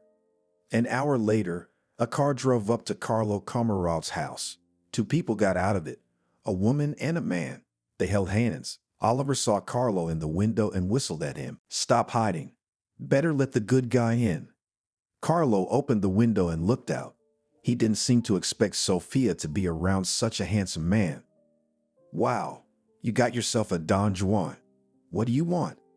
Give me my things and documents, Sophia asked. Carlo hid in the bowels of his apartment, then came back with a weighty suitcase. Catch, Alfonso. The suitcase flew from the third floor like a small bomb, but Oliver caught it deftly. The valise contained all of Sophia's meager belongings and a file of papers. I only gave it to you because you helped me get my share. Come back when you've had enough of your beggarly beauty. Carlo yelled at the top of his voice and slammed the window shut. That was it. 5 years of life down the drain, Sophia sighed. Oliver just hugged her, and they walked to the car. Jack was sleeping sweetly in the car. You know, he looks just like you, Oliver smiled, looking at the baby.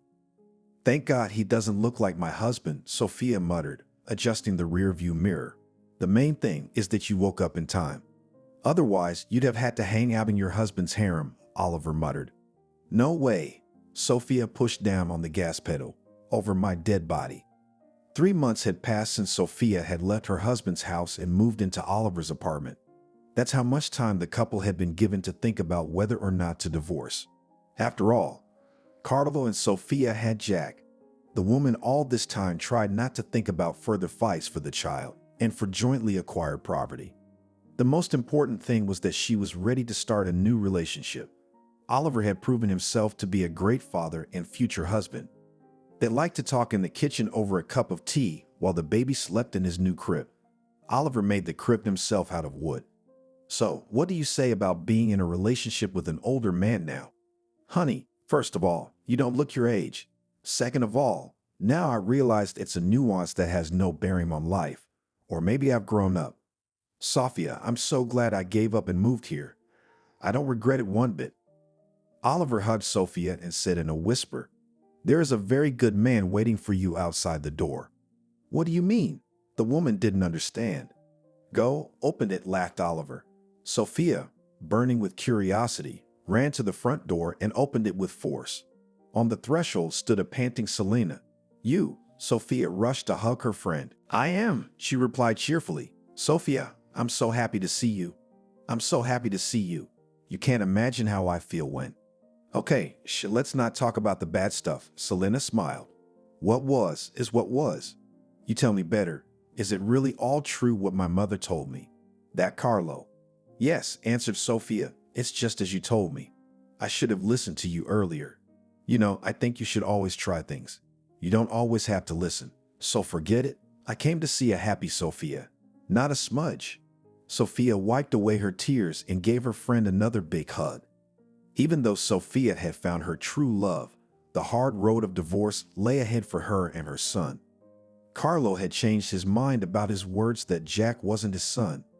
Now he was fervently proving to everyone that his child should be with him. Casey supported Carlo. Sophia looked at her big belly in disgust and thought about what fate awaited the unborn child. One day, the woman decided to meet the lover of her still current husband. Casey had agreed. Sophia sat in a cozy chair in a small restaurant on the waterfront and thought over every word she was about to say to the girl. Maybe she could help Carlo realize that she shouldn't split Jack in half. Hi, Sophia. The girl sank heavily into her chair. Sorry, I'm late. It's like the 9th month and I'm nauseous. Sophia nodded sympathetically. Luckily, she hadn't had to deal with such discomfort when she was pregnant with Jack. I know why you asked me here, smiled Casey. You know, I'm not thrilled about this divorce situation myself. I wish my husband would spend more time with me instead of you and his first son. I'm sorry, it's just a lot to take in. I'll be honest. I know what you mean. I'd feel the same way if I were you. Listen, I have a big favor to ask of you. You have more influence with Janny. Convince him to give it all up. I'll let him see the baby. I just want it to be over sooner. Casey was silent for a minute, staring off into the distance. I think Carlo's going crazy myself. He wasn't like this before. It all started the moment he saw you with that handsome Oliver. Yeah, him. Carlo's possessive. He doesn't like to let things go. You know, when I first met him, I knew I had a wife and kid. I used to shudder when I thought he'd find me. But now it's all gone, and he's like a fool, grabbing the rope and holding on. I'll try to do something, but I can't guarantee it. It's not a good time for me and him either. They say money makes all the difference. No, it doesn't. Rit, tell me, aren't you afraid you'll be in my shoes someday? People like Carlo will never change. Casey sighed heavily. I think about it every day, but I can't help it. I love him more than my life. I love our baby. It's such a strange life. Sophia nodded understandingly. I used to think I'd never date people older than me again, but now I'm behind Oliver like a stone wall. He's always there for me, and there's no need for money or power. You're a very lucky man, darling. Okay, bye. I have to go to the women's health clinic. The women said goodbye warmly. Sophia thought for a moment that everything would be resolved soon. She went home with thoughts of a good outcome of the divorce. On the way home, her cell phone rang. Oh no, it's him again. Yes, Carlo? Is it urgent? We have to meet, he grumbled. I'll be waiting at the coffee shop. Okay, Sophia grumbled and turned the car around. What a day. Carlo was already waiting for her at the table. Sophia dashed past the tables, almost hitting the frightened waiter. Why did you call? Can't you solve this over the phone? It's not something that can be discussed over the phone. You've changed, Carlo said, eyeing the girl with an appraising look. Of course, I'm different now, Sophia replied firmly. The phone rang in her bag. Oliver. Don't touch the phone. Let your suitor wait, Carlo said sullenly. Sophia decided to listen to her ex and put the phone down. Here's the deal. You dump your boyfriend, I'll leave you and Jack alone and see him on the weekends. What? How could you? I'm not gonna leave you alone, you know that. Besides, I'm the founder of my grandfather's business now. And he was a criminal mastermind. So trust me, if you don't agree to my terms, your family and Oliver will suffer. I'll bribe the court too. Jack will be mine, and then trust me, you'll never see him again. Do you understand? Sophia was shaking like a fever. Her heart was pounding in her heels and stubbornly refused to return to its rightful place. I can't. Why are you doing this to me? I can't forgive a woman cheating in marriage. Carlo rubbed his palms. If you just went nowhere, I wouldn't be so angry. I can't let go of this anger. Carlo, you have a fiancé. You have a baby on the way. Please let me go. Us. Enough already. You understand me. I keep my word. Carlo paid for his tea and got up. Live alone. but with a baby, or with a boyfriend, but no baby. Afterwards, you'll still be without a man, so take pity on him and his son." Sophia clenched her fists under the table. Carlo had long gone, but the woman still sat at the table. Only Oliver's call brought her to her senses. When she arrived home, the first thing she did was throw herself into the arms of the dearest man. "You're shaking. What's the matter? Do you have a cold?" "No, honey, I'm fine. I just love you so much. How's Jack?" "He's asleep," Oliver smiled. "I want you so badly," Sophia whispered, "right now." "Honey, me too," whispered Oliver. They didn't sleep that night. Oliver fell into a deep sleep, but Sophia couldn't sleep a wink. She quietly slipped out from under the covers, picked up her cell phone, and dialed Carlo's number. "Hi, so what have you decided?" "I'm in," she said through her tears. "Well, that's great," Carlo exulted. "I'll send you a large sum of money to your account. I've rented an apartment. Your job is to disappear from Oliver's life so that he can't find you. Destroy your Siam card after this conversation. Buy a new one. You remember my number. Just bring your ID and scribble one last note to your husband. Like, 'I'm out of love. Don't look for me,' etc. Got it?" "Yes." "Okay, I'll send you the address of your new apartment. Write it down somewhere. Leave quickly. Don't hesitate. By the way, what did you say to my fiancée last night?" "I just asked her to talk to you, so you wouldn't touch us anymore." Tears rolling down my cheeks. "Oh, you should have. I'm getting a little tired of her. I couldn't help it. Don't whine. No woman has ever left me on her own." Sophia hung up the phone and chaotically began to pack. Half an hour later, she was ready. The sleeping baby was peacefully asleep in the car seat. The woman finished the note and lingered on the sleeping Oliver. "This is all for all of us. I think you'll understand me. I'm sorry." Just a few words, but what they meant. Sophia grabbed her car seat and travel bag and quietly walked out of the apartment. The air outside was cold. A breeze was blowing down. Sophia quickly stowed her things in the trunk and threw the SIM out of her phone. That was it. The end of the story. But what is it? What's that black figure running after the car? Sophia pressed down on the gas pedal. In the rearview mirror, she saw Carlo's terrified face. He was yelling something, but the wind was blowing so hard that it was impossible to make out anything.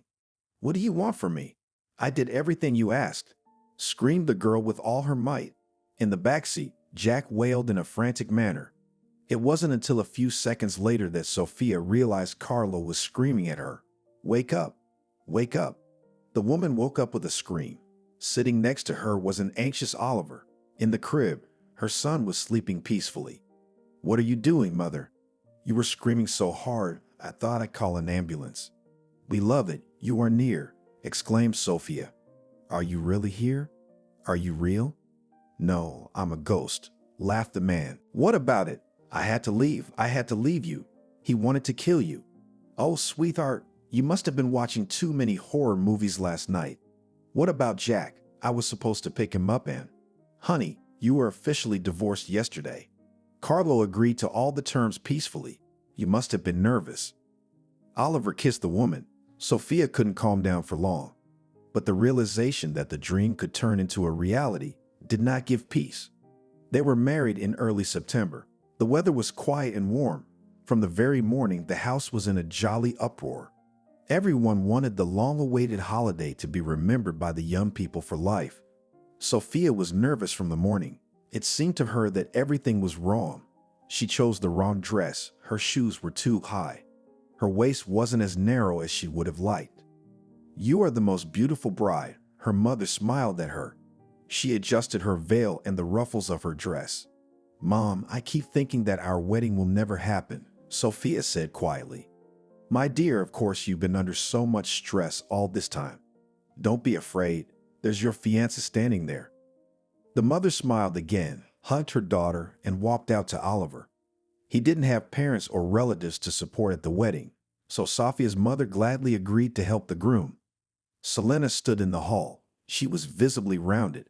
Sophia hadn't seen her friend in a long time. She had only recently learned that her friend was 7 months pregnant with her best friend from university. Selena picked her fingers sadly at the velvet curtain. "Kicking?" Sophia smiled at her. She nodded with a sigh. He sure does. He's a real big boy. A boy. Listen, why are you stalling? The baby will be born soon. Why doesn't your friend take you to the wedding? Selena waved her hand. He said we have to raise money for the wedding. We better get married quietly. Sophia hugged her. You've lost a lot of weight, my friend said. Are you and Oliver wrestling at night? Sophia rounded her eyes and laughed. Well, it's just from the divorce. I can't seem to get back to my old weight. You know, I love our new house. Oliver had recently purchased a new home in the private sector, a 2-story cozy house. Sophia was over the moon. So much for the loan. Everything can be repaid if you want. It's a nice place, Helena nodded, but it just needs to be fixed up. I'll be there, Sophia said with happy eyes. I'll have plenty of time for that soon. Just don't say anything to Oliver. I took a test yesterday and it was positive. Hurrah! Yelled her friend and rushed to hug Sophia. Why are you yelling? Pregnant? Laughed one of the bridesmaids. Are we having a baby already? Bite your tongue, Selena replied. Sophia smiled at her friend. It was time to go. Sophia's confused father stomped by the entrance to the hall. I had already decided that you had changed your mind. His eyes were laughing. You won't, Dad. Sophia smiled at him, tears welling up in her eyes. Okay, lay off the wetness. Great things await you, my dear. Yes, Daddy. The father gently took his daughter by the hand and led her under the veil. Her groom was waiting for her there. The ceremony. Happy wishes. Banquet. Oliver slowly circled his wife around the dance floor. Tired? Let's get out of here, Oliver suggested. His eyes glittered conspiratorially. Where? What about the guests? They'll know. Were the secrets out? Did you think I was gonna give you all my tricks? Well, I hope so, Sophia laughed. That's not gonna work. Let's run before we're spotted. Sophia drove in the car on the night road. The windows were open and she breathed in the warm, colorful air. The banquet hall and the guests were behind her. Oliver, with a happy face, told her another story about his life and the lives of his friends. Sophia listened with pleasure. Here was another diary finished. She had a mountain of these books. A new one must be started. Sophia stubbornly finished the last lines and thought, what lies ahead of her? Should she continue writing down her thoughts or live a new life without evaluating her actions? The baby in her stomach stirred. It was time for bed. Sophia slowly stroked the written pages and closed the diary. She put the date when the book ended and stared out the window. Then, on their wedding night, Oliver had given her a big gift. He bought a house by the sea. That's where Sophia had confessed she was expecting a child. That's where she was sitting right now, staring into the distance. It's strange. I used to think I'd never see the sea again. I believed that such dreams don't come true. But chance and the desire to find something new helped me. I don't even know what marriage to Carla brought me. Maybe it was a lesson. He taught me to look not at external beauty, but to pay attention to mental stability. How many times I wanted to leave here, to leave this place, but my love found me. I didn't want to sleep at all. Oliver said my diaries could be made into a memoir. Ridiculous. Who would want to read such nonsense? I wonder, if everyone wrote a diary of their lives, would we be able to read the fates of all the people in their lives? I don't think so. The sea beckoned with its moonlit path. Today it's one thing and tomorrow another. Yesterday it was azure and today it is a little ruffled and angry. It has its own character and mood. Sophia peeked into the tiny bedroom. Jack was sleeping quietly in his crib. The woman stretched and decided to get some sleep after all. Oliver was awake. He was waiting for his wife. I thought you'd run away from the cabin. It's so quiet everywhere, he whispered, afraid to break the blissful silence. I was remembering how we met, how we got married. You need to sleep, love. Stroking my tummy affectionately, Oliver said. Yes, of course I do. I'll ask you one last time. Don't you regret changing your life so drastically? Oliver raised his eyebrows and laughed. You're still asking. I don't regret it one bit. We've been through everything together, my love, hardships and sorrows. We'll get through the past too. You sleep. The dreams don't bother you anymore. No, there was no more dreams. Sophia was already in the strong arms of her husband. Another minute and they fell asleep. Only the sea broke the silence, the silent witness and judge of human life. Archie, where are you looking again? His wife shouted at him. Sidey, just waving his hand at her. There were young girls on the road whom grandfather liked to look at. Oh, and you'll wait. She only sighed and went behind the stove. Stop talking and put the tea on, Archie grumbled. I'll put it on. But what are you doing? All my life with you. Maria couldn't stand the way her husband behaved. Sometimes she was ashamed, especially when she was young. She had to blush for him. Lie down. Maria heard him. She quickly lay down on the ground and covered her head with her hands. Immediately, there was an explosion. Clods of earth flew at her.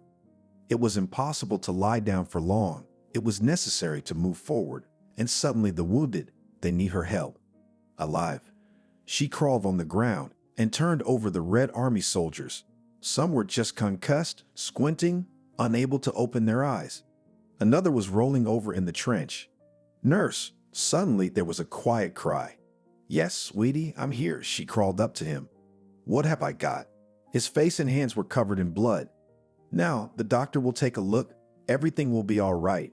She grabbed him by his jacket and dragged him along the ground. The soldier himself helped her with his legs. It was dangerous to get up. They crawled only 5 meters, and the girl was already exhausted, but she would never show it. She had to take the wounded man to the infirmary, which was located here on the battlefield. Maria lived with her parents. She had just finished school. Everything was good. It seemed that only a bright future lay ahead. What do you plan to do? Her mother asked her. I don't know, enrolled in a nursing course. The girl was smiling. Good. That will always come in handy in life, her father praised her. They were all sitting at the table together when the radio announced that war had broken out. How is it? The girl looked at her parents with frightened eyes. Which was to be expected, the man sighed. Everyone had been preparing for this for a long time. Yes, it was unexpected, but many were talking about war. There was nothing left to do. The man knew that soon he would receive a summons and would have to go to the front. Yes, how will we be here without you? My wife began to wail. Honey, don't cry. I think that not only me, when the summons comes, no man will stay at home. Everyone will go to defend their homeland, hugged her husband. And I'll go. Maria got up from the chair. Where are you going? You're not old enough yet, laughed her father. Why, everyone goes, and I cannot. The girl realized that after the course, where she will learn how to provide first aid, she will definitely be useful to her country. Well, sit down for now. No one has not yet come and did not call you anywhere, her mother told her and patted her on the back. Maria went to her room. It was scary. It was one thing to talk about the war, and another when it all happened in reality. The girl imagined that now simple young boys, who have not smelled gunpowder yet, will be taken to the place where they will have to die. When the girl came to the course today, she saw that everyone already knew and prepared to help. Comrades, the instructor who was supposed to teach them about medicine addressed them. Instead of several months of training, we will only have one. The crowd began to whisper, and what will happen then? Shouted one of the young men. You'll probably be taken to the front lines if there are no disabilities of any mutilation, the man replied. What about you? He asked the man defiantly. I too will not be left out. As soon as this wave reaches us, I too will be in the ranks of the Red Army. Young men and girls from that day began to learn medical skill. But if the girls were specifically taught to make bandages, clamp wounds, apply splints, and other things that will be useful to them at the front, the boys were taught practically nothing, only how to help themselves. Not even 2 weeks passed, the summonses came. They came to every house where there was a man, a young man. Girls were not obliged to go to the front, but they could do it voluntarily. Maria decided that as soon as she finished the course, she would immediately go where she was needed most. Maybe first to a hospital, her mother asked her. Here, if they don't take me to the front, I'll definitely go there. The girl packed her things. Archie, cried her mother. She did not understand what a young girl to do there on the front line. But at the same moment, she knew that no one would be left out of this damn war. It will touch every family. Mommy, do not cry. Everything will be fine. The girl believed in it, because such young, optimistic, and happy people cannot just die like that. Oh, my girl, they hugged each other. Maria was waiting for the deadline to come to the military enlistment office. She was delaying because there was nowhere for the apple to fall. All the boys wanted to be there. Some ruled their age, some just waited. Are you sure you want to go there? The man in the uniform raised his eyes to the girl, who was a little taller than his desk. Of course, she wouldn't have come at all otherwise. She spoke clearly and sonorously. Good. He noted her courses in medicine. That was it. Now Maria was going to where the fighting was. She was both looking forward to it and dreading it at the same time. As they rode in the truck, it seemed to be business as usual, quiet, no war. The girls were brought to some kind of training ground. What are we going to do here? One of them asked. A small exercise, the other, who was older, reassured her. What exercises? That I'm there. My head will not bandage, laughed another. Talkers, they heard a man's voice. Everyone stood still. Now it would not have occurred to anyone to laugh or talk. It was hard. The girls were running, carrying machine guns and heavy bales. These imitated a soldier with his weapons, who would have to be carried from the battlefield. In the evening, all the girls, both older and younger, sat so tired that they could not even lift a hand. Even a spoonful of porridge was heavy. On top of all this, the girls were taught to shoot. A little time passed, and Maria and her friends were ready to go to the front. The girls were put in the car. They talked, laughed. Each did not want to show that she was scared. Maria, who do you have left at home? They asked. Mom, she answered sadly. The girl knew that she would have to stay at home for a reason. She would have to go to the factory. She would get up and go. And I have no one, cried one of the girls. Suddenly, something buzzed above their heads. The car swerved to the right, but it was too late. There was a terrible explosion. One was wounded. The other was thrown aside. Many who remained in the back, they were no longer alive. Maria lay in the bushes. Her ears were ringing. She wanted to see where everyone else was, but she couldn't. Then she closed her eyes and pressed herself to the ground. Somewhere in the distance, something was rumbling, rattling, but to Maria, it was all just a rumble. She lay like that until it was dark. When it was dark and everything was quiet, the girl got up and looked around. Her head was still a little noisy, but her eyes could see normally. Is there someone here? Maria whispered, but no one answered her. She walked forward, all the time hiding behind bushes. In front of the girl saw a wooded area. She decided that it would be easier to move there. She hid behind a tree to look around and then went on. When it started to get light, the girl went into a thick shrubbery. There she sat down, decided to take a nap. Maria, wake up, she heard through her sleep. Who's there? She opened her eyes sharply. But there was no one around, but there were voices somewhere. Maria looked closely, saw that they were Germans, and ran in the opposite direction. Then there was an open space where she had to crawl almost all the time. She didn't know exactly, but it was about 4 days later when she saw wooden log cabins that only came out of the ground a little bit. She realized that this was where ours were, and she rushed over there. There was no strength at all, but she managed. Stop, who's coming? They stopped her as soon as she came into sight. I'm my own Maria. I need to go to the chief, she almost cried. Who's your own? 2 soldiers laughed. But the girl was not to laugh. She fell to her knees from helplessness. The boys picked her up and dragged her to the dugout. There Mary was put on a bench which stood here. At the table sat a man in military uniform and looked at her spitefully. Well, and who are you? Where are you from? Why are you dressed like that? He looked at her without looking away. The girl pulled out of her pocket all the documents she had, put them on the table. What are these? He nodded at them. A Komsomol card, proof that I took a medical course, she began to enumerate. How? He raised his voice. We went, and there was a bombing, scattered, and here I am. Through the woods and fields, straight to you, she began to tell confusedly. At that moment, the man was looking through the papers on the table. I see, we need to sort it out. He stood up. The girl also rose to her feet.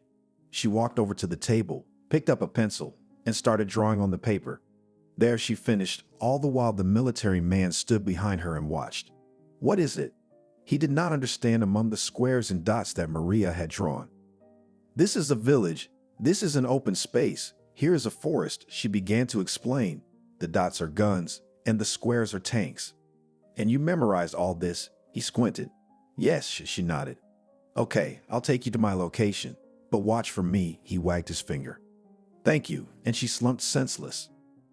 Maria was carried away, put on a bed. When she came to her senses, she was fed and given water. Can you get up? A young girl who was next to her asked her. Yes, Maria said confidently.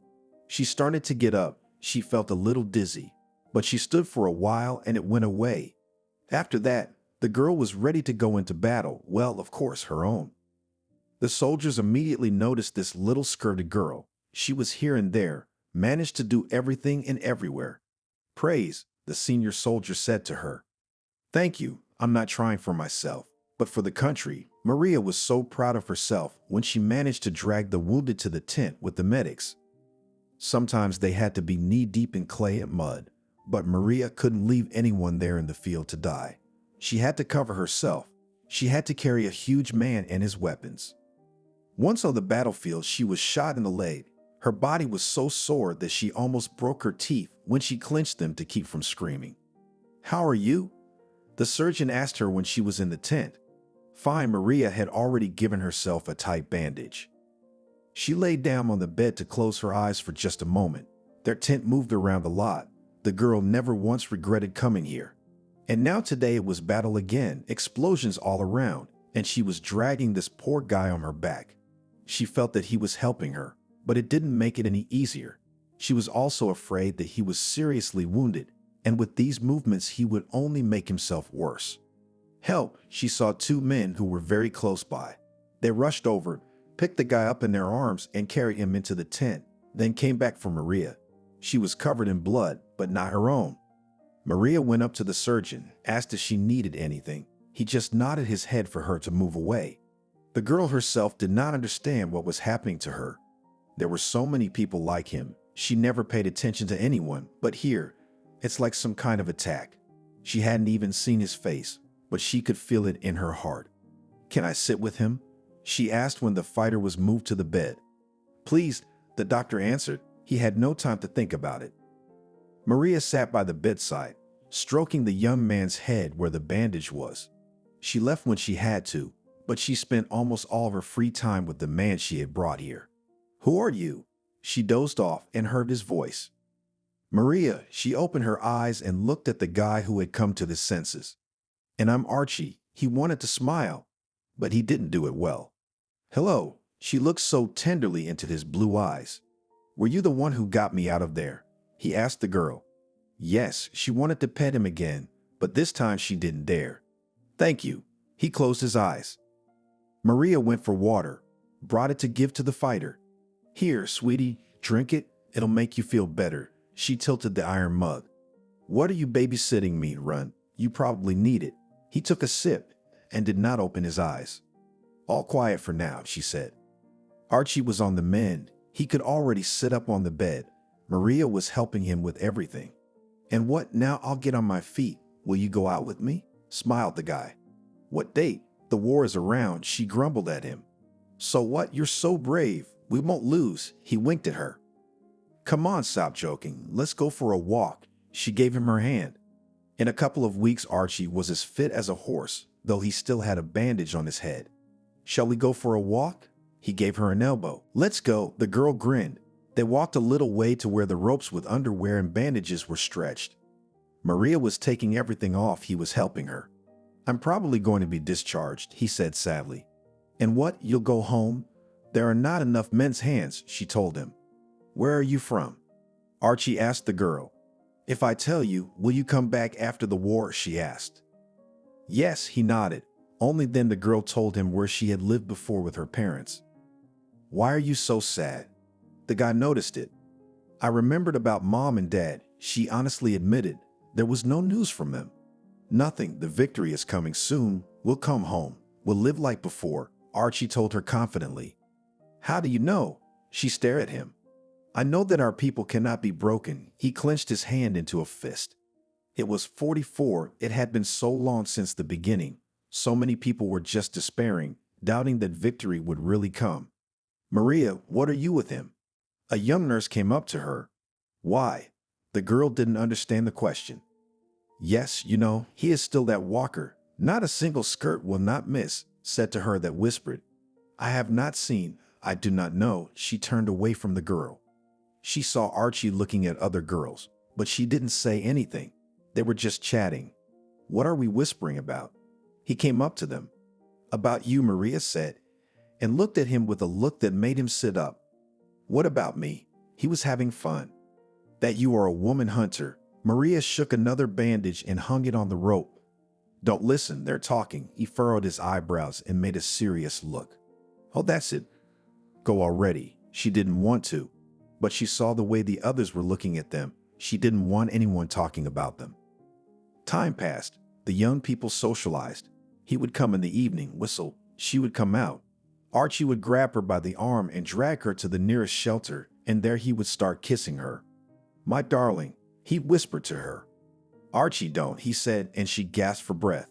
"Maria, I'm leaving tomorrow," he told her and looked into her eyes. "But I promise I'll be there." And kisses again. "How? Where to?" She tried to push him away so she could talk calmly. "I don't know. Maybe they'll send me home." He breathed heavily. "Will you come?" She squinted her eyes, as if to remind him what they were talking about. "I'll come. I'll definitely come." He pulled her against him. "I'll be waiting." Her head was on his chest. That evening, she ran off to her place and the guy remained standing where they had just been. The next day, she wanted to get up early to see her Archie off, but she didn't have time. One errand another, when she ran out, they were gone. "Don't feel bad. You didn't lose anything." The same girl came up to her. "Fuck you." She didn't look at her. Maria continued to serve, but never forgot about Archie. What a fool. Why didn't she ask where he lived? She reproached herself, but now it was too late to think about it. Maria had been through practically the whole war. In winter, she was wounded, a month in a hospital bed, and then home. "No, I don't want to," she cried, but no one would listen to her. She had done a lot for the front, for the victory, and now, with a serious wound, she had to go home. But what about here? She realized that she would no longer be able to fight as selflessly as before. "Archie, we can manage here without you, and you should go home, get married, have children," said an old woman who also took care of the sick. Maria was sad. She did not want to go anywhere. She got into the car and drove to where she thought her mom was waiting. When she got there and saw the area where they used to live, it got bad. Almost no houses were left. The girl saw in the distance that the hut of grandfather Ivan was not touched, rushed there, then stopped. Why was he not touched? But after Maria saw that many other houses were broken but standing. "Grandpa Evan, what happened here?" She ran into his hut.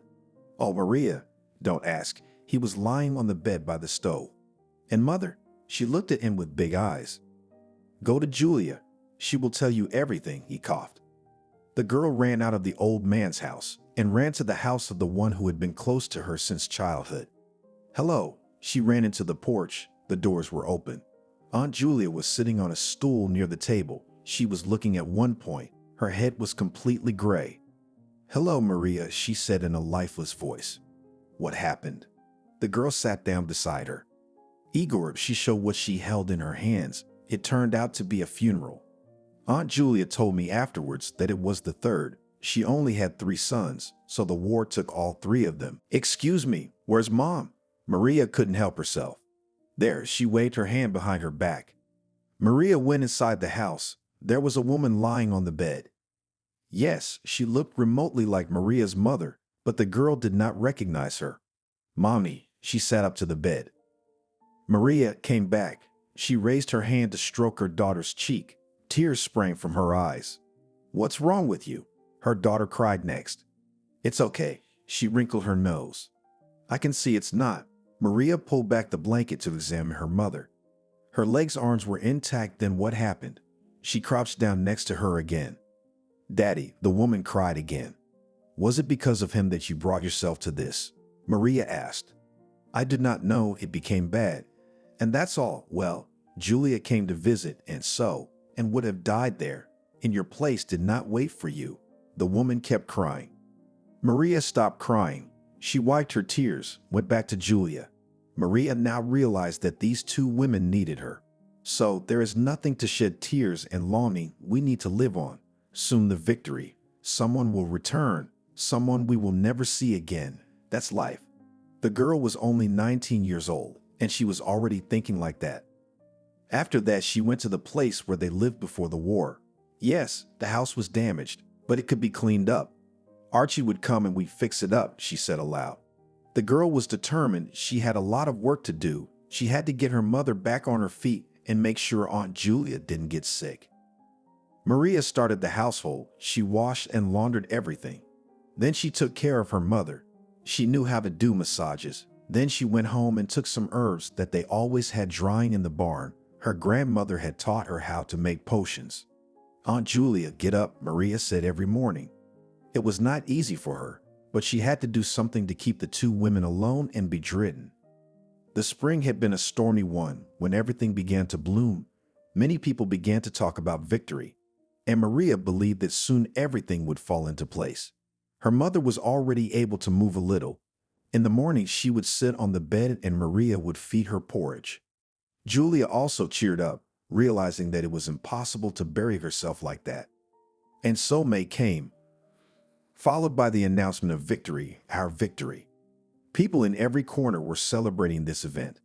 Why are you sitting there crying? A woman asked Maria. And what if he does not come? The girl cried. Who? The aunts became alarmed. Then Maria told them their story with Archie. They knew each other for nothing, the mother wondered. You know what he's like, Maria recalled dreamily. Now she waited for him every day, running to her house, in case he sent word or came, and she was not there. But Archie was still not there. What if he had married already? She looked at Julia as they sat at the table. When did he get married? She grinned. So he was to be discharged before I was. He came.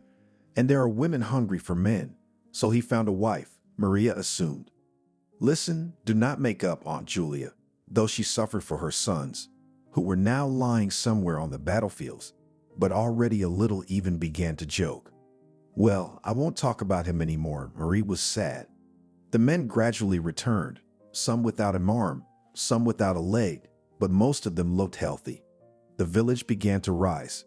Houses were being put in order. Children began to run along the roads. Maria sat at the window. She looked at the green lawn near the house and dreamed. Isn't that beautiful girl waiting for me? Archie stood right in front of her. What? Maria was so deep in her thoughts, she didn't recognize him. You've forgotten, haven't you? He frowned his eyebrows, just like the other day. Archie, how did you find me? She almost fell out of the window, hugging him. I came where you said, and they sent me here, he smiled. God, alive, and I already thought. She ran outside the fence and began to kiss and hug him. Maria, I promised. How could I not keep my word? He lifted her off the ground. Let's go quickly. Probably hungry from the road, she called him into the house. There wasn't much food, but there was something to eat. The girl sat him down at the table. Aunt Julia came in and started asking questions. She waited. Maria smiled. I can already see that, the woman said resentfully. Archie, her mother called her from the room. What? She came running in. Can you help me? She held out her hands to her daughter. Sure enough, she helped her up, and with the help of the Beethoven and the girl, the woman made her way to the kitchen. Wow, Maria, you've got a fiancé, sat down on the bench. That's enough, the girl got embarrassed. All right, you can go to our house and get settled there, said the woman. And what about you? Maria stopped and looked at her. Well, you are not going to the end of the world, was happy for her daughter Mom. From that moment, Archie and Maria began to live together. He saw what needed to be fixed and immediately went to work. And then, when everything was more or less back to normal, Archie went to get a job. He could do a lot of things. We should get married because the neighbors are already talking, Maria told him. I will, he kissed her. Aunt Julia took her dress out of the closet, the one she was getting married in. Together with Maria's mother, they trimmed it here, sewed it there, added ruffles here, and it turned out very beautiful. Daughter, the dress is ready for you, the women said to her when she came to them. It's beautiful, it's yours, she looked at Julia. And now it will be yours, she hugged and kissed the girl. Thank you, Maria couldn't get enough of him. Although it was still hard in the village, but everyone was invited to the wedding. The villagers took everything they had out of their cellars and chests and set the table. Everyone raised a glass to the young couple. Grandpa Evans sat on a chair. He leaned on the gate. and took a harmonica in his hands. It became fun. Then Aunt sang songs. The young people who stayed behind picked up. Maria was a happy bride. She looked at Archie and could not believe that she had saved her husband for herself. From that time, they began to live already as husband and wife. Time passed, and the village grew more and more prosperous. Archie was now working in the field on a combine harvester. Maria liked it very much. She went to the local Mercer station and worked part-time. Maria, you're that to Cindy yesterday came by, said to her grandmother Zena, who came for help. He was just hungry. Maybe he didn't listen to her. She was on her way home to talk to her husband. You're at it again. Not for nothing I was told that not a single skirt do not miss. She stood over him with a towel in his hands. Who are you listening to again? He was sitting at the table. Grandma Zina said that you were at Natchez. She confessed to him. Really? He made big eyes. And if I see or hear you again, you'll go back to where you came from. The girl didn't stop. She had a lot of courage. Archie, I only love you. He held out his hands to her. Yeah, she turned away, but did not cry, so as not to show weakness. 2 years after the wedding, Maria felt that she was expecting a child, made her husband happy with this news. He only smiled, was happy. At that time, Maria had helped on the field. There were not enough hands, and there was a lot to do. She lifted up a pitchfork with straw, and it was as if something tore in the bottom of her stomach. Ouch, she screamed. The women immediately realized what was happening and picked her up, but only just managed to bring her to the edge. What are you doing? Who does such things at this age? Shouted at her one of the older in the brigade. Petrovna, enough, we need rags, commanded Selena. Her mother used to be a midwife. As soon as this was said, everyone immediately took off their top skirts and covered the ground with them. That's when one of the combines stalled. Hey, have you fallen asleep? The men shouted. Oh, look, there's a girl giving birth, and Archie doesn't care about anything, just to look at someone's ass, said one of the women. Some laughed. Others watched the process. Some of them ran after Selena's mother, who was already old, but she knew her job, and Maria was lying there breathing heavily. Come on, disperse. They heard a squeaky voice. They looked around. Grandmother Gudia came. She sat down in front of the woman in labor and began to give commands. Soon a child's cry was heard over the field. Archie, you have a girl, the men shouted to the happy father. At that moment, Maria was loaded on a cart and was already being taken with the child to the place where she was working part-time. And what to do here? You have already done everything. The worker of the medical center waved her hands. Maria was happy for the second time in her life. She was holding the little baby she loved so much. Archie, come here, she called to her husband. What? He quietly came up behind her and put his arm around his wife. Together they watched their daughter sleeping in the crib. Let's have another one. She turned to him. Whatever you say, my love. He kissed her. There was no time to sit with the child. It was necessary to work, but Maria was dissuaded. They said that until spring you can and rest, and the daughter needs a mother's affection. She languished in idleness at home. Maria, one day the chairman came to see her. Yes, she didn't expect it. What happened? Your husband. He wagged his finger, took off his hat and sat down. What has he done again? Maria blushed.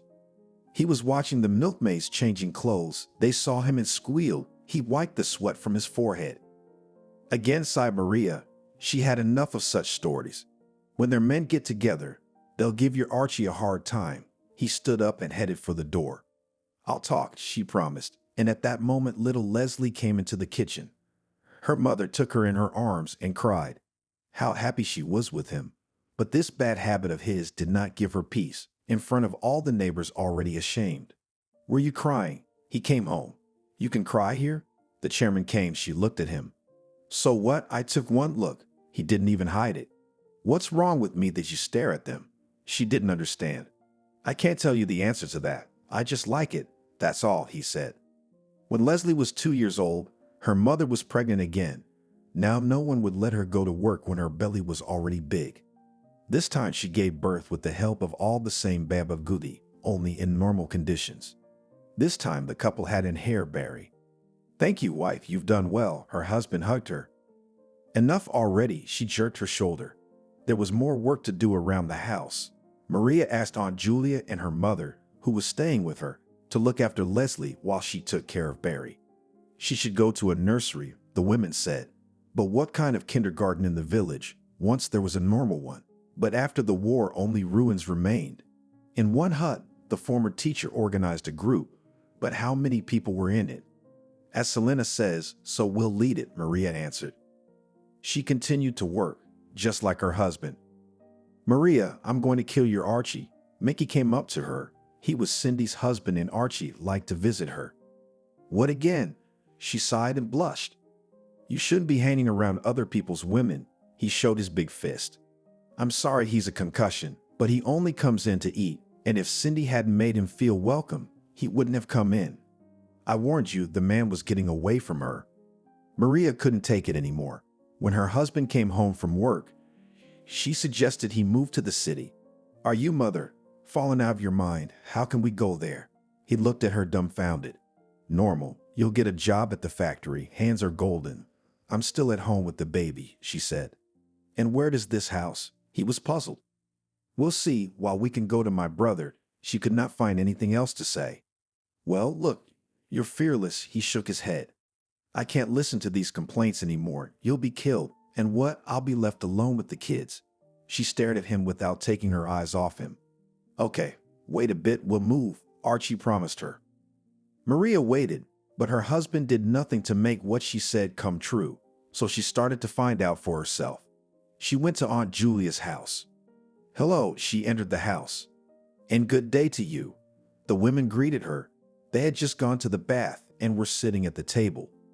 Leslie, come in. She held Barry in her arms. A bath? Julia thought. We can go to the baths, Maria said. She undressed the children and took 2 of them in at once. When they were all washed and drunk with tea, a serious conversation began. Aunt Julia, don't you have a brother in town?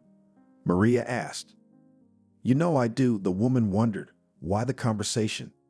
How could I get Archie to live there? And then I would come with my children, she began from afar.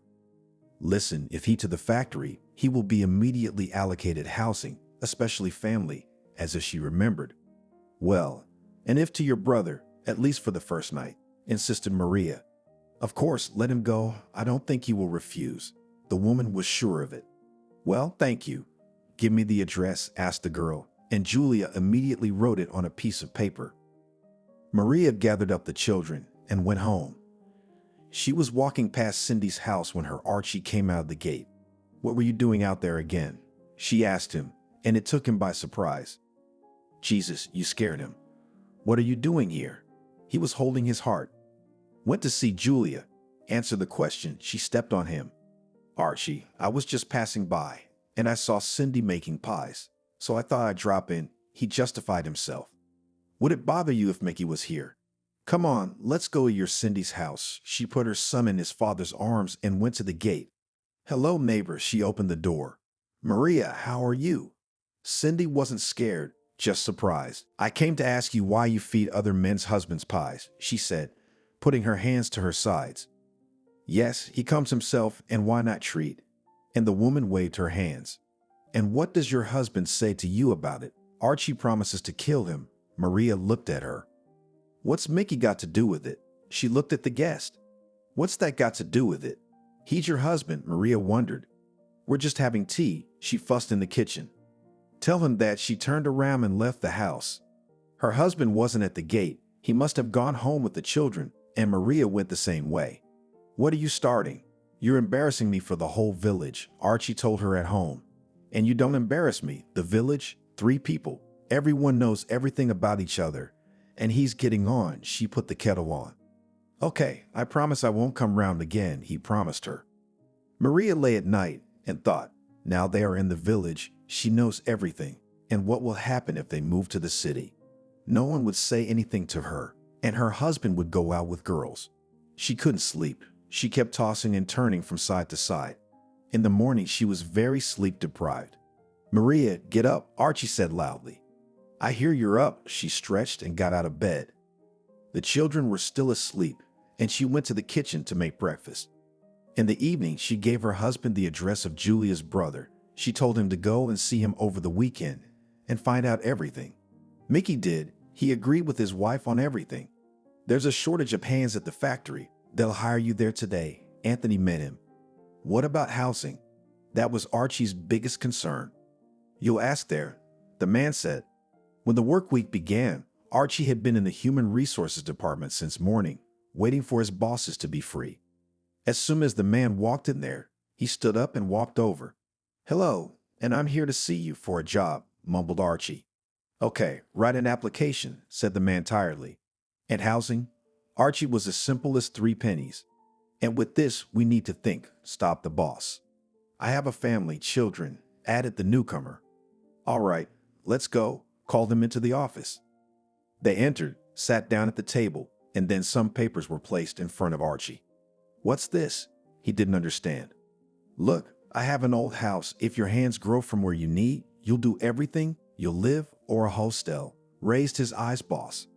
I agree on the house. Archie remembered how after the war he came to Marie. He had to remodel almost half the house. Nothing. How fast you are, the man told him. If you work like that, you won't be a laborer for long.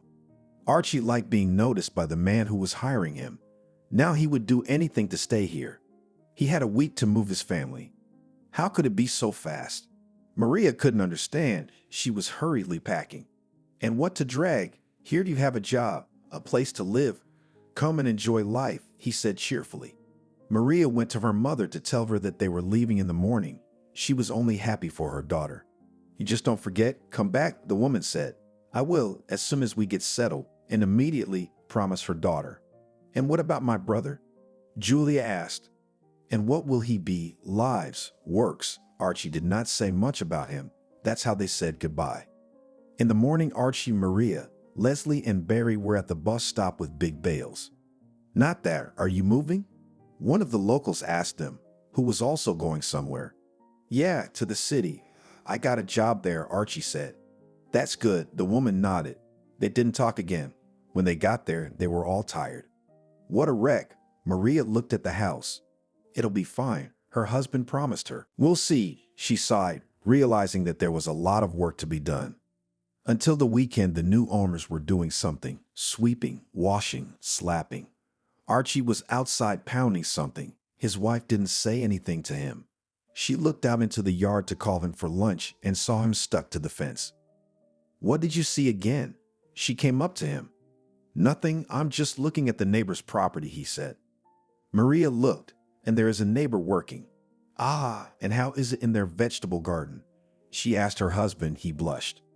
Well, that's how it is. He waved his hands. She took his hand and they went into the house together. And since Monday, her husband went to work. Maria stayed at home for the time being. She knew that here, unlike in the village, there were kindergartens, so she went there. Leslie was accepted at once, but there was no place for Barry. But she was promised a place as soon as possible. Oh, Archie, I feel sick again. Maria woke up in the morning feeling dizzy. The third? He guessed. She must have gone outside. Should have gone to the hospital, but there was no time for that. When her mother went to pick up Leslie at daycare that evening, she was told she could bring Barry too. That was happy news. Now the woman could go about her business without the distraction of the children. Well, how are you doing? Asked after work happy father of the family. Bad, wrinkled wife. The third pregnancy was very difficult. If the first two, she did not even notice that in her body something is happening, but now there was no such thing. Understandably, he sat down at the table to eat dinner. At that moment, there was a knock on the door. Yes, shouted Archie from his seat. A pretty woman entered the house.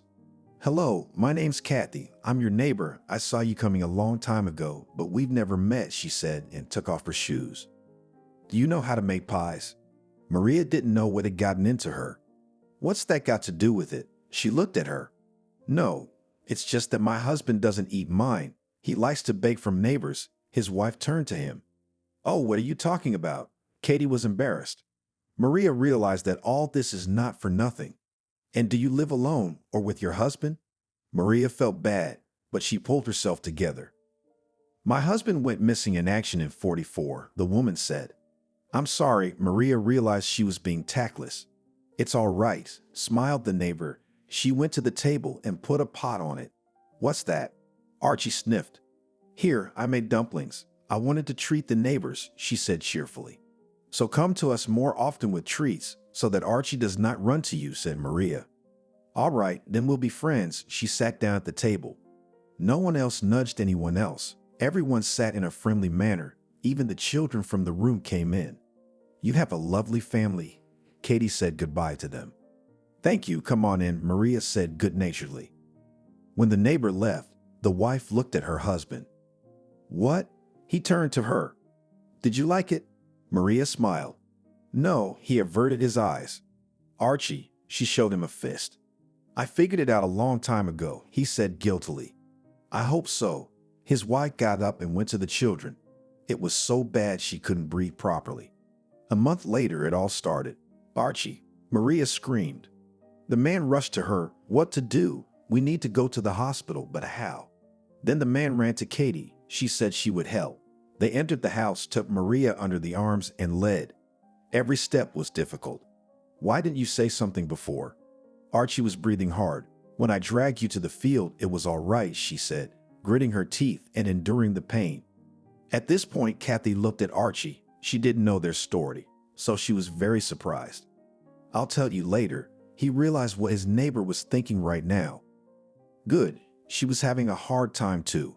But lo and behold, the building where they were going showed up, and in that moment, it was as if the strength had been added. Maria was put on a stretcher and carried away.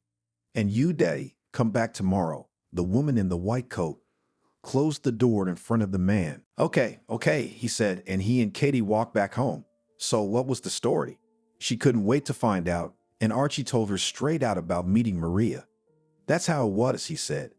"After that, you should carry her in your arms." Katie was amazed. "I am," Archie said. This time, the family had a girl again named Angelica. The mother was happy. There would be helpers in the house. But Archie was a little gloomy. He wanted a son. "But nothing, if it works out, you'll have a son," Maria reassured him. Time passed, the children grew up, and Angelica went to kindergarten. Leslie went to school, and Maria wanted to go to work. When she finally got a job, she was like a chain. She got a job at the same factory as her husband, only not in the shop, but in the administration itself. If she was told to do something, she quickly grabbed the job, and after a while it was already done. "Well, Maria, you're a valuable person," praised Maddie, who was here with her. "Just stayed home a long time, did nothing, missed you." She was telling the truth. "What do you mean you haven't done anything? What about the kids? What about the house?" "It's all routine," Maria smiled. "I see. And with your husband, how is it with you?" Maddie sat down next to her. "And why do you ask?" Maria tensed. "Just, you don't think anything." She immediately perked up. "It's fine," she answered her question. "Good." Maddie went to her seat. Then she said that there were more things to do and left the office. Maria sat there thinking that Archie might have messed up here as well. She wondered who to ask, but she never came to any conclusion. And in the evening, she had to go to the garden, pick up the children. After that, help Leslie with her studies and cook dinner.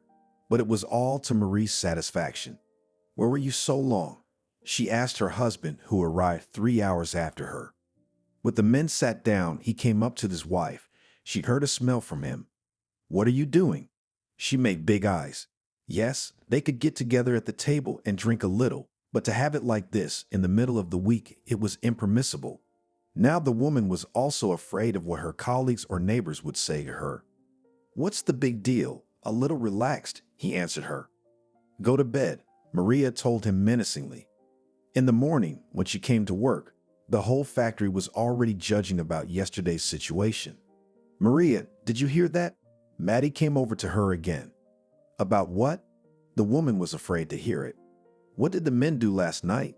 She was ready to tell, but she saw that Maria was not very interested. "What was it?" She couldn't sit there and take Maddie's stare. "They got together after work in the locker room, got drunk, and then went after the women in their shop to peep," she said, and put her hand over her mouth. "Jesus, here we go again," she blushed. "What? Yours was there too?" Maddie was blushing now. "You didn't know." Maria looked away. thinking that Archie was the one who'd gotten everyone to do it. Sorry, Maddie left the office. Yeah, go pick up more gossip, Maria told her. She didn't know how to look people in the eye at the gatehouse. Even though she didn't know who the women were, she felt like they were all looking at her, so she looked away. Archie, she couldn't stand it when he was home. What did I do? I just looked. He couldn't understand. Disgraced yourself and dragged me along with you. I can't look people in the eye now, she answered him. What did we see there? He started to eat what his wife gave him. And on the weekend, Maria went to her neighbor's house to distract herself and talk. How's it going? She'd set the table. Why did you come alone? I didn't want Archie to come, Maria admitted honestly. Are you in some kind of trouble? Katie guessed. Yeah, he's in trouble and has been for a long time, she shook her head. And what is it, if it's not a secret? The neighbor became curious.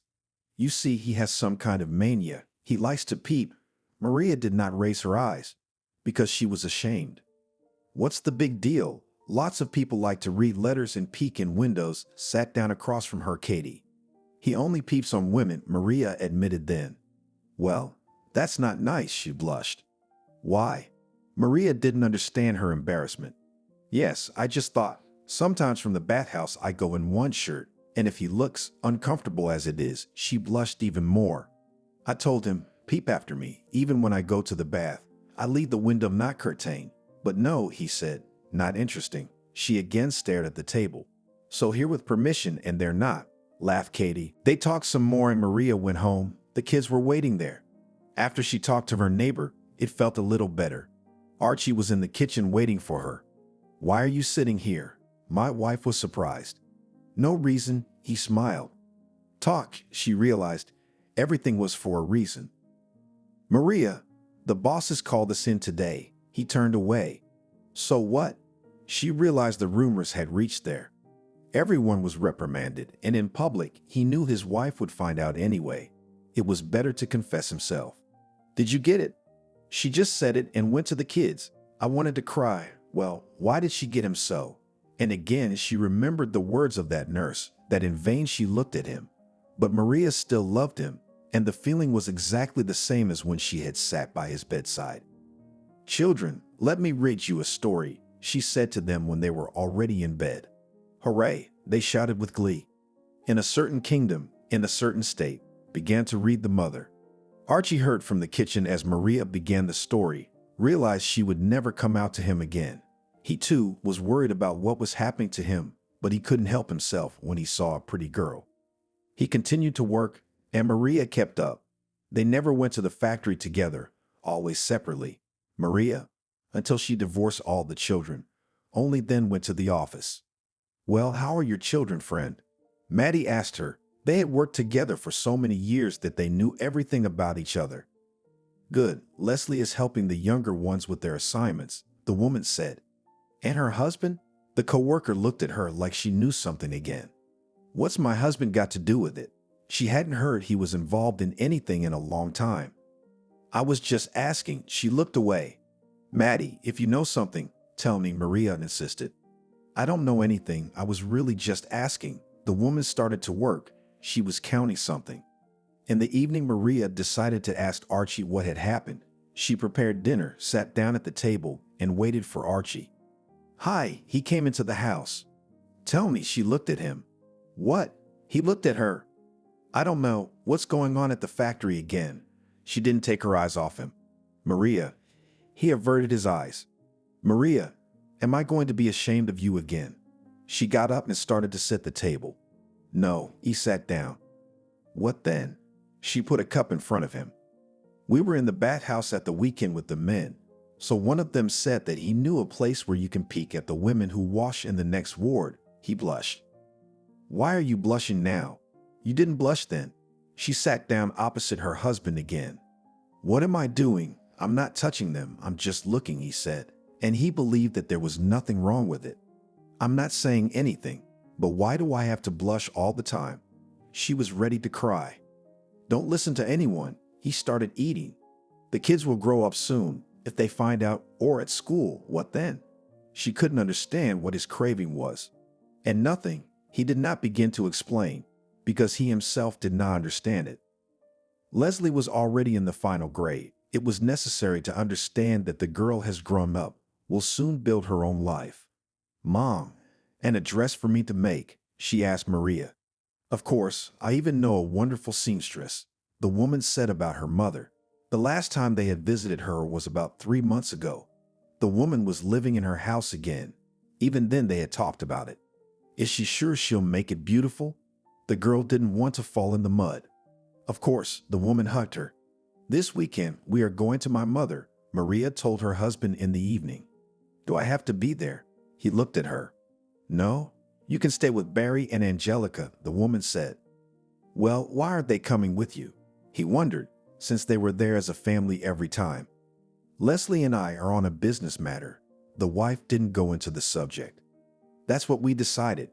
Maria at the factory got a beautiful fabric. At the weekend, they were already sitting at the table in the village. "Look what we brought." Maria took out a piece of fabric from her bag.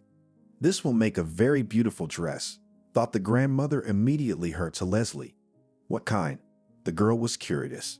"You'll see. Show her your wedding dress," asked her mother. Maria pulled out of the closet that dress, which once made her Aunt Julia and her mother. "Oh, it's beautiful." Leslie appreciated it. "There, and you doubted it." Her grandmother kissed her. The next morning, mother and daughter were home because they were busy. Now their house was being expanded. Archie decided to do some construction and add another room, and the land allowed for it. "Everything all right?" his wife asked him. What could be abnormal? He wondered. Just by asking, Maria knew that if there was something abnormal, she would definitely hear rumors. Right now, all she was doing was helping the kids with their studies, going to work, and doing chores around the house. "It's been a long time since Kathy's been here," Archie said. "Come and see what she's doing." She laughed at her husband. "Well, don't be like that." He lowered his eyes. All closed the subject. Maria realized that the conversation for her husband unpleasant. "Mom, tell me about the war." Barry came running into the kitchen. "Sit down." She showed him the seat next to her. Then came in Leslie and Angelica. They liked to listen to the stories that told Mom. "Oh, why do you listen to her? She has some dull stories. Do you want me to tell you one?" "Archie, why don't you?" Maria looked in his direction. "No, why not? If the children want to know," he smiled. "Tell me." They were already shouting. "So we are lying with a comrade in an ambush, around snow, cold, and we cannot move. In front of the enemy, we need to find out where they have a ZOT.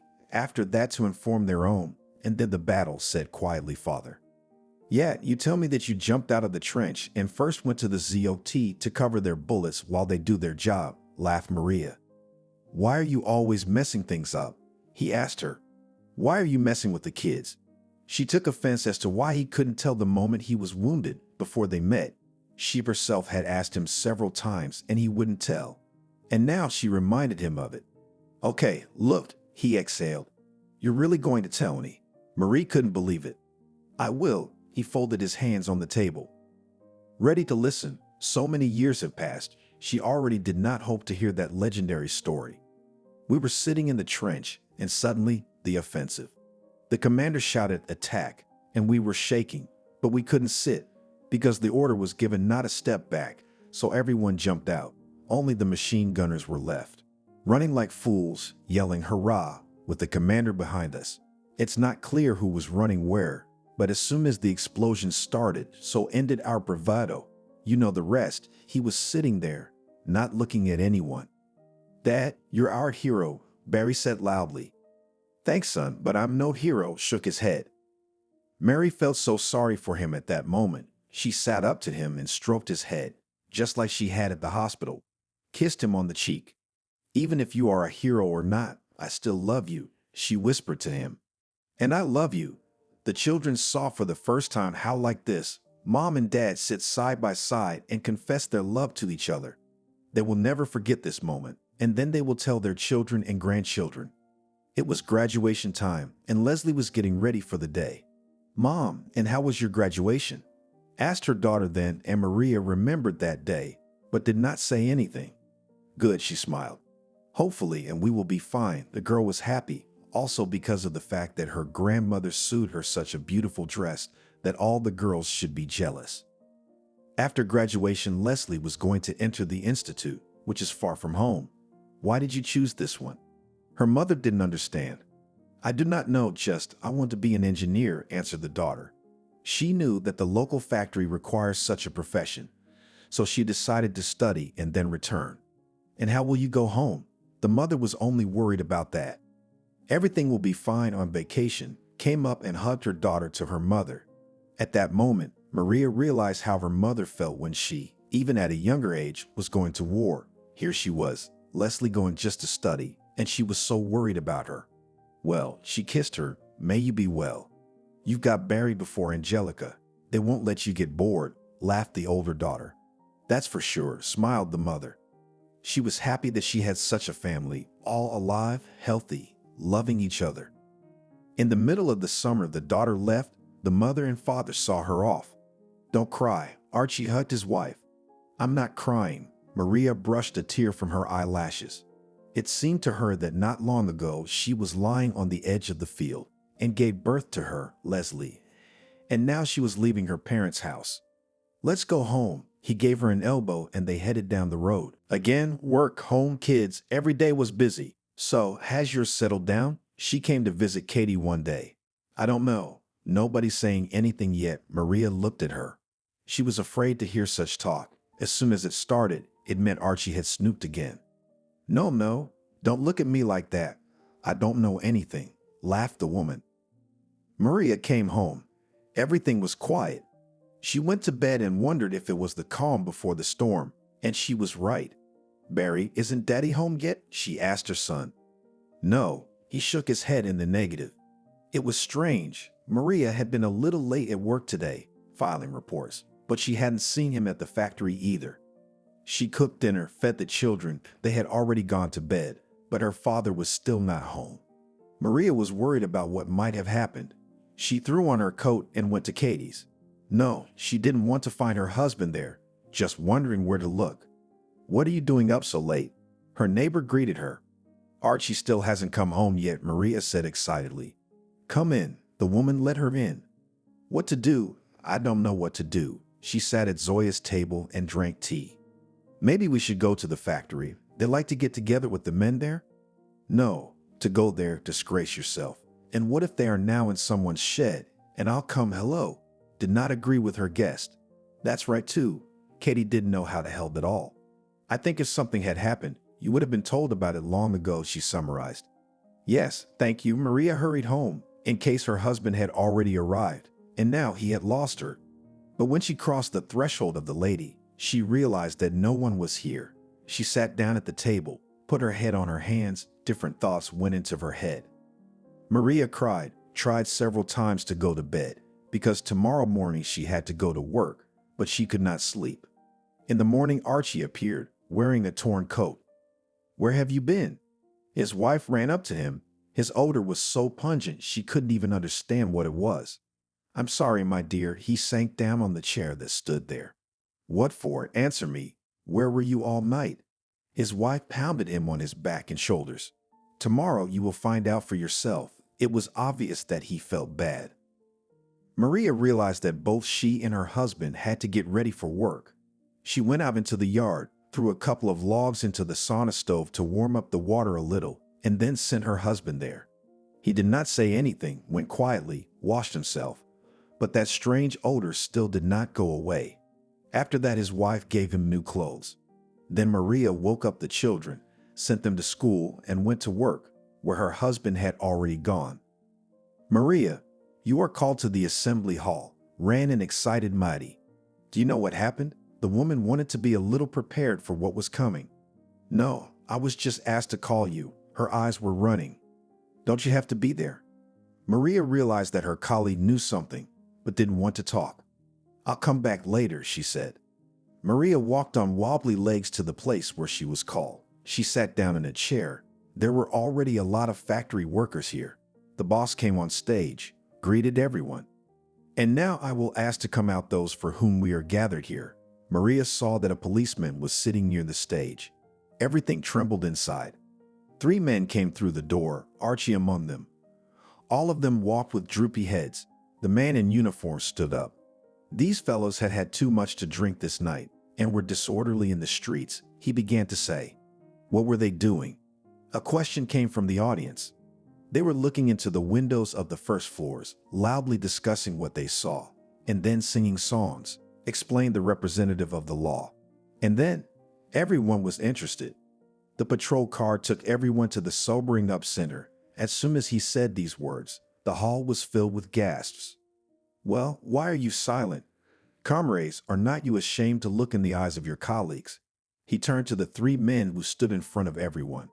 Ashamed, Archie looked furtively into the hall. He looked for his wife with his eyes. Why are you silent then? The policeman did not stop talking.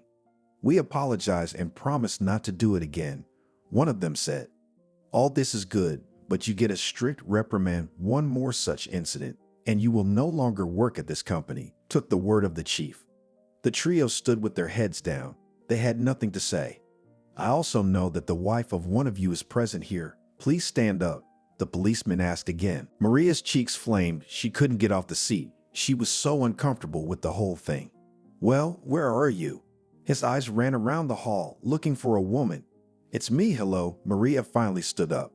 And how are you not ashamed? Your husband does such things. I was told that this is not his first prank. How do you put up with all this?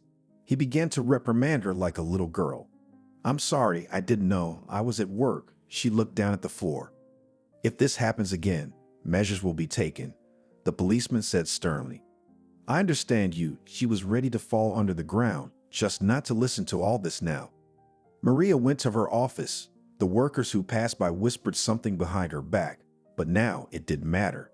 So, how did it go? Maddie was sitting in her seat. Did they talk to you? Maria asked her. She guessed how the policeman knew about his wife. No, she made big eyes.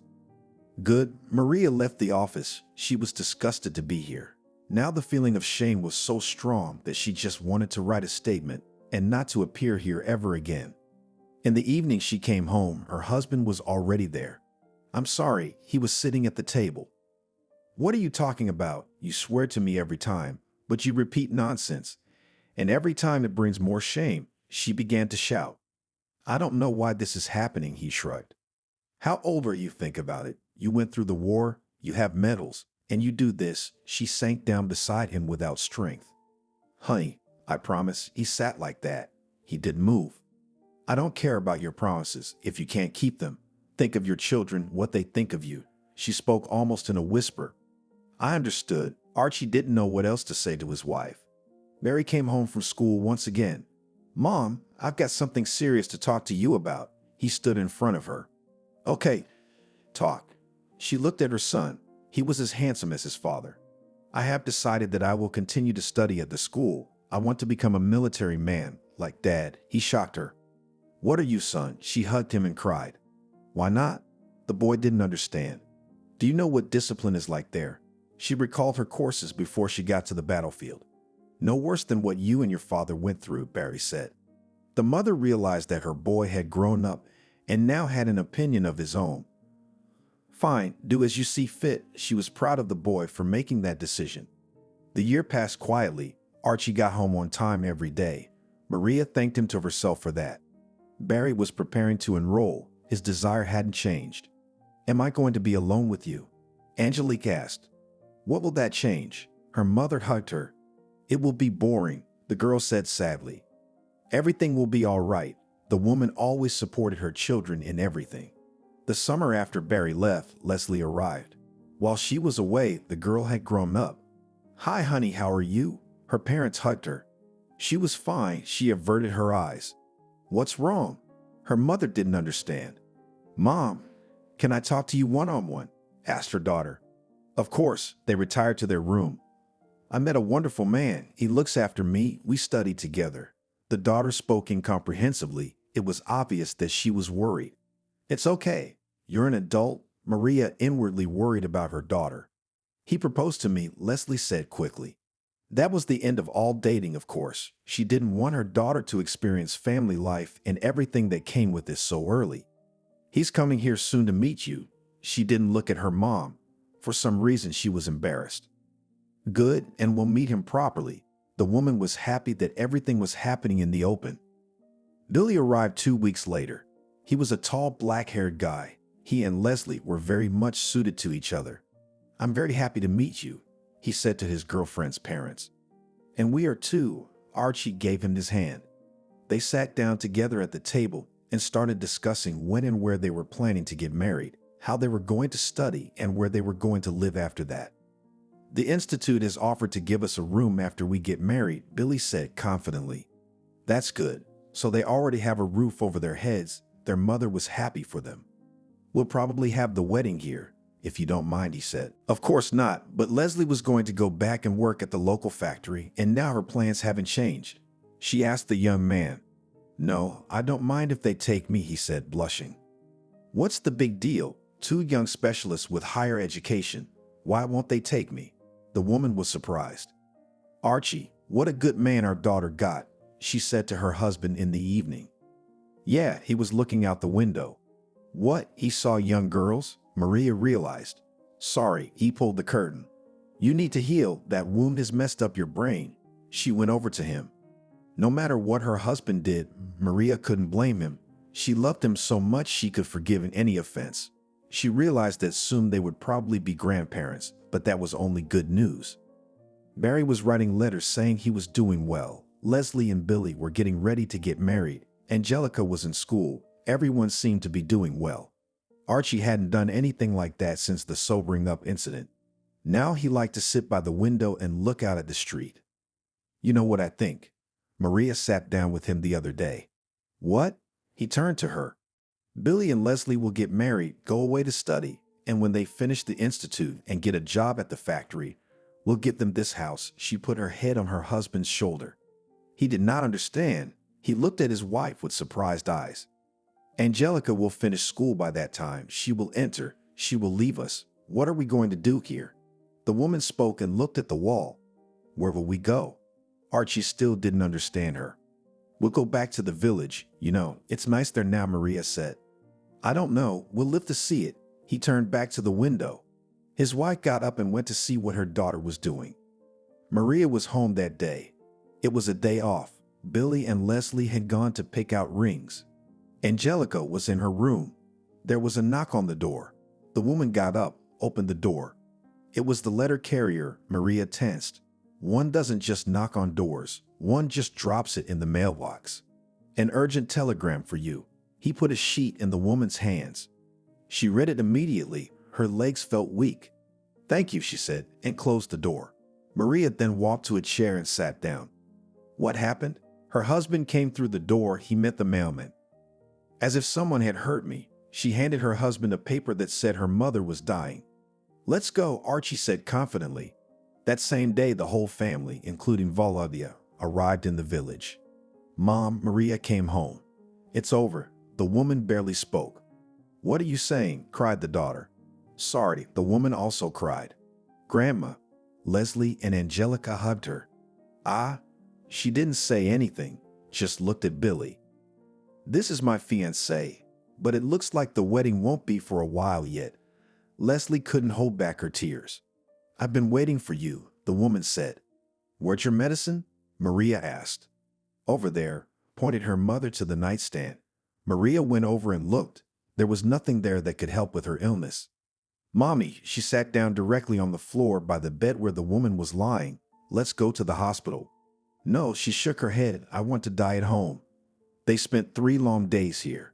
The woman was dying in agony. She was screaming so much it made everyone uncomfortable. Finally, she called out to her daughter. "What is it, Mommy?" Maria took her hand. "I love her," was all she said, and closed her eyes. "Archie," Maria wailed like a wounded animal. "Calm down." He came over and picked her up off the floor and held her to him. "It's my fault." She snuggled into his chest. "What are you blaming yourself for?" He couldn't understand. "Didn't go to her as often as I should have," the woman shouted. "Mommy, calm down." Leslie and Angelica were inconsolable too. They were standing now, embraced by the whole family. Only Barry was missing. But he couldn't even make it to his grandmother's funeral. "There goes our house," Maria said lifelessly as the neighbors dispersed after the wake. "Maria, stop it." You couldn't see your wife like that, Archie. Why, as soon as I mentioned it, she died suddenly. She knew her daughter wanted to move here. She raised her eyes red with tears to him.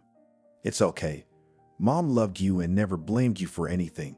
They are there now, next to your dad. Her husband spoke into her ear. They cleaned everything in the house, locked it up, and drove back to town. Billy and Leslie left the rings with their mother. Their wedding delayed for a while. Their parents had suggested a winter wedding, but their daughter only wanted it in the summer. They decided that they'd come back in a year, and then they'd get married.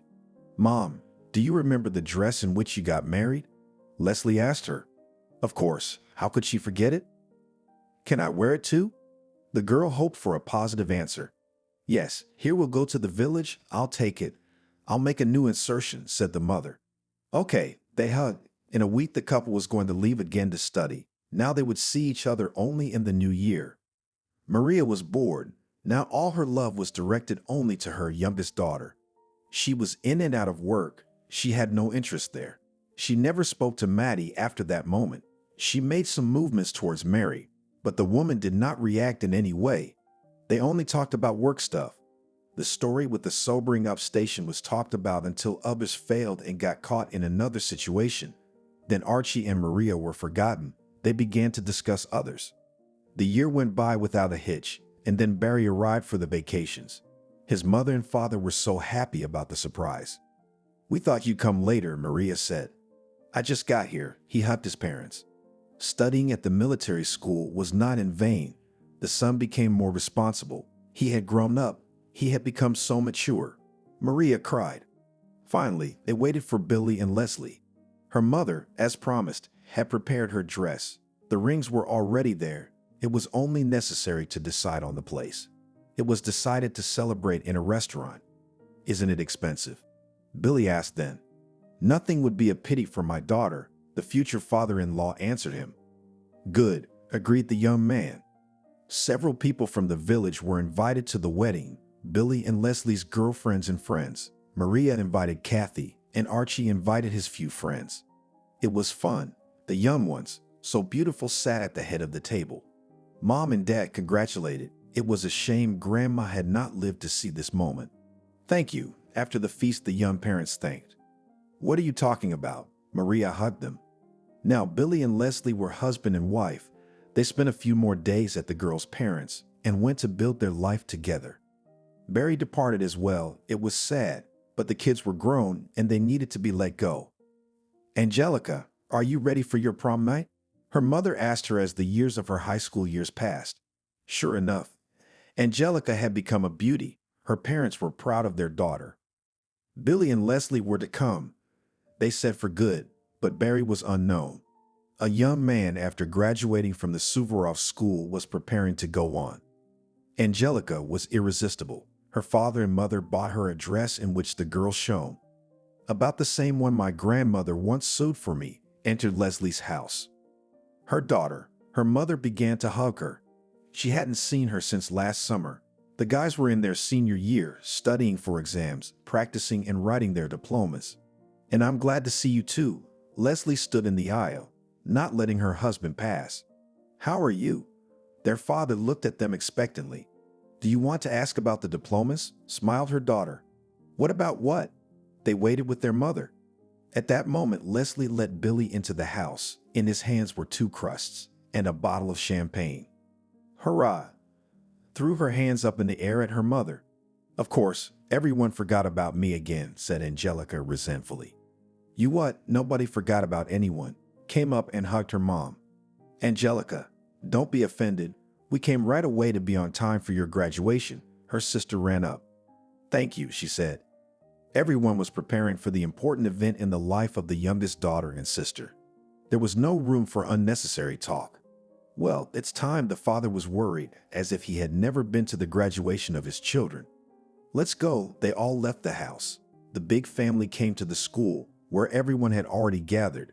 Angelica went straight to her classmates. She's all grown up now, Archie said. He was so happy that his children were doing well in life. They stood around a little longer, realized they were no longer needed, and went home. Well, what about you? They sat at the festive table. and hoped that today's graduate would come home. Let's go to the factory to settle, answered Leslie's parents. It's good, young minds are now at a premium, rejoiced her mother, that they did not change their choice. Are you sure you want to be an engineer? Archie asked. Why do you ask? Do you doubt that I can do it? Was surprised Leslie. Of course not. I just wanted you as a mother to sit behind a desk in the office. Maybe you'd be more useful there. He smiled. Look, Dad, I've been coming to this for so many years that I have to listen to this now. My daughter seemed offended. Archie looked out the window. Something interested him. Again, Maria sighed. Don't swear, Leslie asked her. Billy and Leslie did as they pleased. They took their diplomas, and together they went to apply for jobs. Just as Archie had said, they were easily accepted there. You can stay here, their mother told them, when the young ones said they had been assigned a dormitory. What about you? Leslie wondered, as her father had wondered.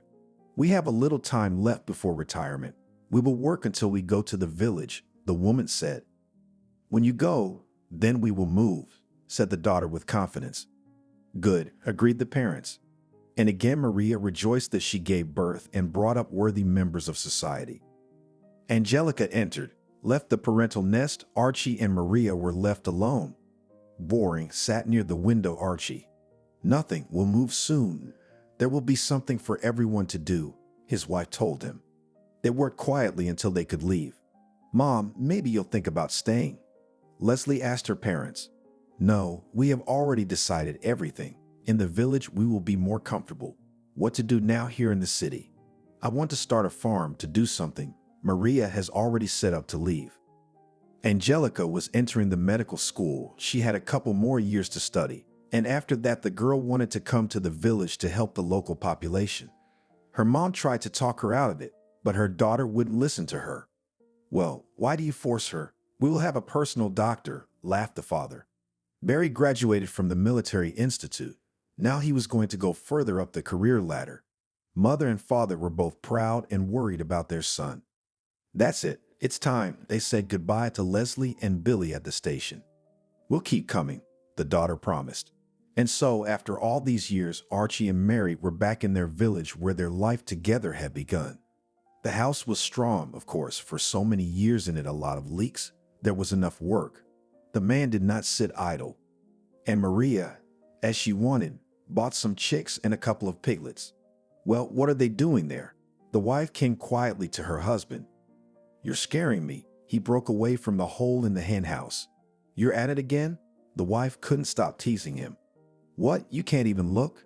He resented her. He was still ashamed of that incident. Why not? Just open the door and look in, she was showing him. Yeah, that way they'll see me and that's it, he disagreed. Ah, I realized you need something to see, because when they do not know that you are watching them, they do what they want, laughed his wife. They lived happily as before, loving and supporting each other. I'll probably go to the chairman, Archie said. Why? Maria didn't understand. I'll ask for a job, he said. Can't you stay at home? She flung her arms around her. Bored, Archie said. I see. The wife turned around and went into the yard to dig the garden or to feed the pigs. So he is bored. Give him another job. The chairman was glad the old guard was back, so he sent Archie to the farm. It was a dusty job, guarding the warehouse at night. He was glad he did. Now he had an official excuse. You know, he came home this morning. Steve and Lucy had climbed up on the stack today and spent the night. Why are you telling me all this? Maria asked. Each time there were new stories. Well, why? Who am I going to share it with? Archie was old now, but he still had his habit of peeping. Listen, they put you on guard, and what do? Maria wondered. They don't steal, but if they did, I'd show them. He showed his fist. Oh, my grief, she hugged her husband. Mom, Dad, hi, Billy and Leslie are here for the weekend. Oh, why didn't you tell me? The woman hugged them. Well, it was spontaneous. My daughter was a strict, serious lady. Leslie, don't you want to please your father and mother with grandchildren? They were sitting at the table. Maria thought, if a little one appears in their house, then her husband will not have so much free time. Mommy, give a little more work, asked her daughter. She liked it so much, she was in no hurry. You are almost 30 years old, sighed the woman. So what? The woman wondered. No, nothing. The mother shrugged. Angelica didn't come? The daughter asked.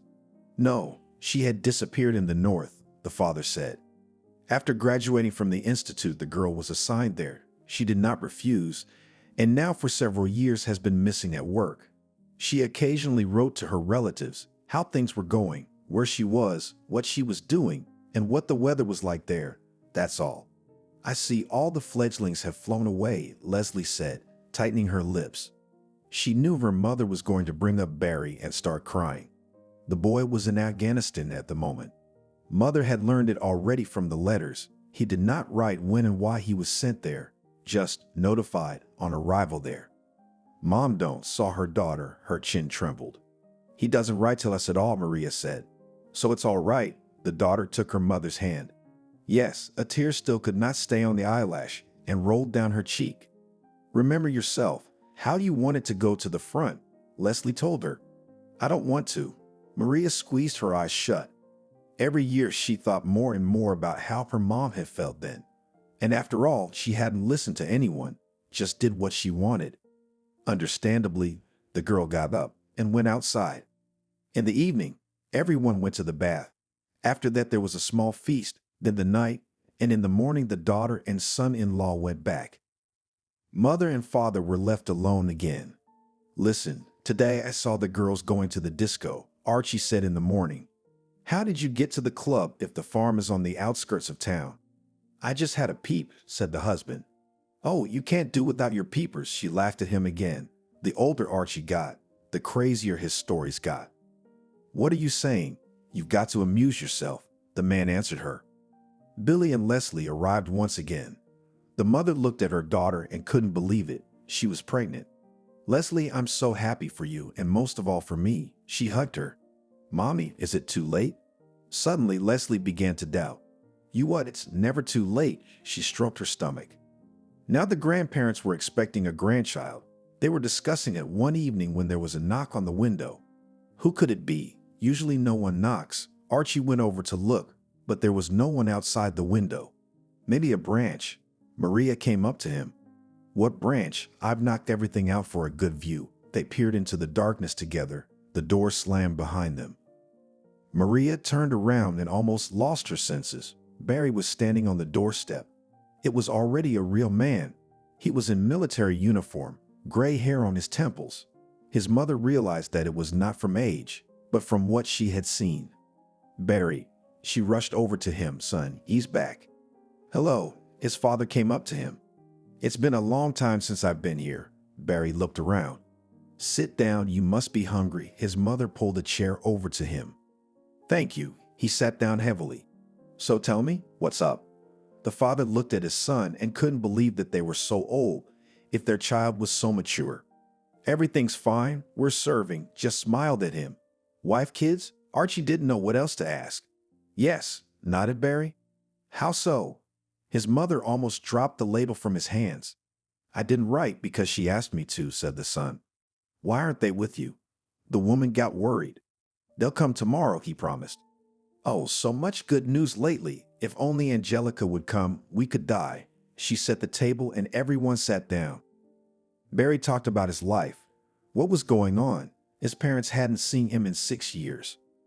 Godson, I'm so glad. She stroked his cheek.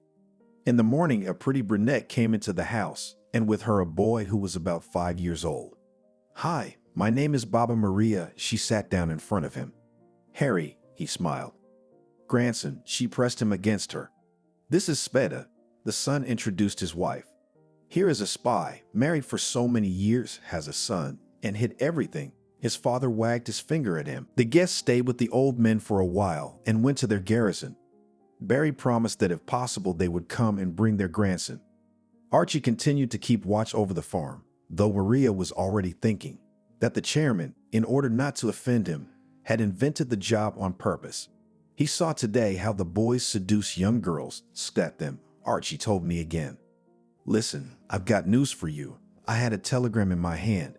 Yes, Archie said. Leslie has a daughter. Granny smiled from ear to ear.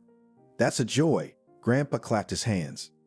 Now they were expecting them to come to them soon. What did you see there again? Maria asked him. Cydia. He showed her his index finger. Young girls were walking along the road, and he liked to look at them. Oh, what a shame they wore short skirts and bright makeup. Look, what a Satsa is coming. He nodded in the direction. That's right, a Satsa, said Maria. Oh, it's Angelica. Her hands trembled. Just don't die. He remembered what she'd said when Barry was here. Angelica walked into the house. She looked fashionable, which her parents didn't like. Mommy, Daddy, she stood in the doorway. You're my sunshine. Her mom hugged her, and then she started to ask what was going on in her life and told her about her brother and sister. I'm doing well. I'm getting married. Angelica smiled. There? The father guessed. Yes, confirmed the daughter. Well, we are not destined to come, sighed the mother. Don't worry, we'll come here next summer. Angelica touched her belly. And you? Mom clutched her face. She was so happy about every news. Yeah, they hugged again. Angelica said she would spend a few weeks here and then she needed to go back. Her mother was so happy to hear that news. Maybe you'll catch Leslie too, Mother speculated. As it happened, Billy and Leslie arrived while her sister was still here. Hi, she greeted them. It couldn't be how many years, how many winters, the siblings hugged. Grandma was seeing her granddaughter for the first time. There was so much joy in everyone's eyes. But after heated conversations and sit-downs, everyone left. The house became quiet again. Don't be sad. We'll all get together again soon, Archie told his wife. Two families, Leslie and Barry and their children, came for New Year's Eve, and in the summer, as Angelica had promised, her husband and baby came with her. I thought we'd all get together, she said. Wait, they will definitely come, because we will play your wedding. Maria planned everything herself. Oh, she looked at her husband. Nothing, but you will feel what a village wedding is. Maria was happy. And so, finally, all the children and grandchildren were gathered. They put the tables in the fence, invited guests, harmonica player. The holiday was a success. Well, thank you, parents, pleased. In the morning, thanked them daughter together with her husband. You're welcome, hugged their mother. And everyone left again. Maria liked to sit by the stove. There she read, took, and did other things. Archie all sat by the window. Do you think they will come or not? Victory Day was approaching. Archie waited for his children and grandchildren to come and congratulate them. They must be busy, Maria sighed. Don't sigh, everything's fine. He watched a couple arguing outside the window. The village was growing. A new church had been built here in place of the old ruined one. Now Maria had an occupation. She went there on weekends and other holidays. Archie peeked at what the bishop was doing when no one could see him and told his wife. Don't tell me that. I won't believe it, she baptized. There was a bar in the center, near the club, where the local store used to be. Archie liked to go there. What are you doing there? His wife asked him. Look, it's interesting, he'd say. Oh, Archie, they'll knock you on the head and you'll find out, his wife warned him. Who dare? He put his finger up. You'll see, you used to be able to run away, but now you can't walk, she laughed. The children came mostly for birthdays and New Year's Eve. Sometimes they brought their grandchildren in the summer. Grandma and Grandpa were happy at those moments. Have you seen what they're building? My husband once said to his wife, Oh, what is it to you? They have now that every day. That's new, was not interested in Maria. No, I'll go and see, as is his habit. He went and sniffed everything and everywhere. Imagine a bathhouse. He came home. Aren't there enough bathhouses in the village? Maria didn't understand. I guess they're making a public one. Grandfather's eyes lit up. What are you up to, old man? She knew that look. Nothing. He turned back to the window. Maria was worried because she remembered the past. Don't worry, we'll live. We won't die, her husband reassured her. So they continued to live, each doing his own interests. The bathhouse was finished. Now young girls went there. I'm going to work, Grandpa said, and left the house. Yeah, I know your work. The old woman followed him. She saw him look around and then turn into the alley where the bathhouse was. She saw him there peeking, grinning, and rubbing his hands together. The next day, she decided to go there herself. She saw her husband asleep, got dressed, and left the house. Hello, she saw some local girls in the locker room. Good evening. They were surprised to see an old lady. Listen, my geezer is following you. Every night here like a movie theater, said Maria. "What's wrong with you?" They were surprised.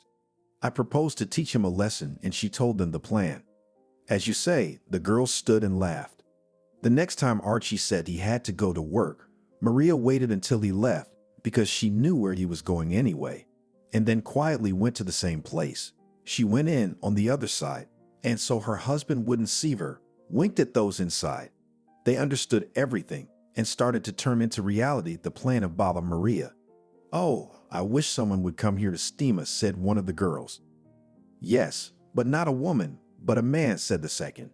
"No, a young man will come, and how will we be?" They reasoned. "Maybe we should call some grandfather. He won't do anything to us," suggested one of them. "Girls," shouted the grandfather. He came in. "Who is it?" They squealed. "I've come to steam you." Archie never dreamed of such a thing. "Take off your clothes and come in," they told him. Archie was over the moon. Now he didn't have to peek in a hole. He could see everything with his own eyes and up close. Only he took off everything as the girls ran out and whipped him with brooms. The grandfather rushed through the door as he was, and they chased him, but he had no time to turn back and ran straight through the bushes to the river. And those bushes were not ordinary bushes, but nettles. The grass was burning. He fell down so that no one could see him, but the girls were whipping him. "That's enough. That's enough." Maria came up. "Well, have you realized how to watch others? Now the whole village has seen you," she said to her husband. "Maria, why are you like this?" He almost cried. "And how could I stop you from this habit?" She threw things at him. Archie stayed at home for a few days. He kept his nose to the street. One day he went out for bread and saw a neighbor coming. "Oh, Archie, we saw how you ran away from the girls. The whole village was laughing, how they were brooming you," he said to him. There was no need to peep. He realized that he was speaking his wife's words. At the holidays came the children. Maria took and told them about the strangeness of his father and how she taught him a lesson. The daughter laughed for a long time. They left, and the next weekend they were back again. "You've been coming a lot, of course." Maria didn't mind. "And we're here with presents." Leslie smiled and looked at her father. "We love presents." He stood up and walked over to his daughter. "We'll give them a little later. Billy is traveling somewhere with them." She passed and sat down at the table. "How about a bath?" The mother suggested it. "I wouldn't say no," agreed the daughter. Everyone was so grown up that it was hard to believe that life had passed. When they were drinking tea, they heard a car pull up. Here came the presents. Leslie got up and went out into the yard. Billy came into the house, a large box in his hands. "What's this?" The mother looked at her daughter. "You couldn't guess?" She smiled. "Is it a TV?" She clapped her hands. It was. Billy had put it on the nightstand in the corner. After everything was set up, Archie began to change channels. "Well, we've brought you a normal window. Now there will be someone to peep at," asked the daughter and hugged her father. "Thank you. You've made it easy." He was happy. Everyone was happy now. Archie didn't move away from the box that told him all the new news. He just widened his eyes when he heard things he never would have thought of. And the shows that were on. All day and all night while the kids were at their house, Archie would stare at the screen. "It's a thing. Why didn't I have it before?" Grandpa used to say. "But now you have it." Leslie and Billy said goodbye to their parents. "Thank you for everything." The father-in-law shook his son-in-law's hand. "Shall we go?" He nodded his head. "Where?" Archie glanced at his wife. "Don't be so afraid." Into the yard, he opened the door and stepped out. "Where are they going?" The mother asked her daughter quietly. I don't know if it was true. Billy hadn't said anything like that to her. "I don't know if your wife will let you watch this or not, but I personally brought you another present for myself." Billy looked around so that the women wouldn't see and didn't go in their direction. "What is it?" Archie asked in a whisper. He liked such secrets between him and his son-in-law. Here, he pulled out a magazine with naked girls from under his jacket. "What's this?" Archie's eyes went round. Quietly, the son-in-law put his finger to his lips. Yes, yes, grandfather's eyes ran from such beauty. Billy was glad he pleased his father-in-law. "Oh, son, thanks." He put the magazine in his pocket and they went back out on the porch. "And what secrets have you got there?" Maria asked when the children had pulled away. "Look what he gave me." They entered the house, and the grandfather took out a magazine, which was full of pictures. "You, what a shame," Maria spat, and went to see what they were showing in their new window.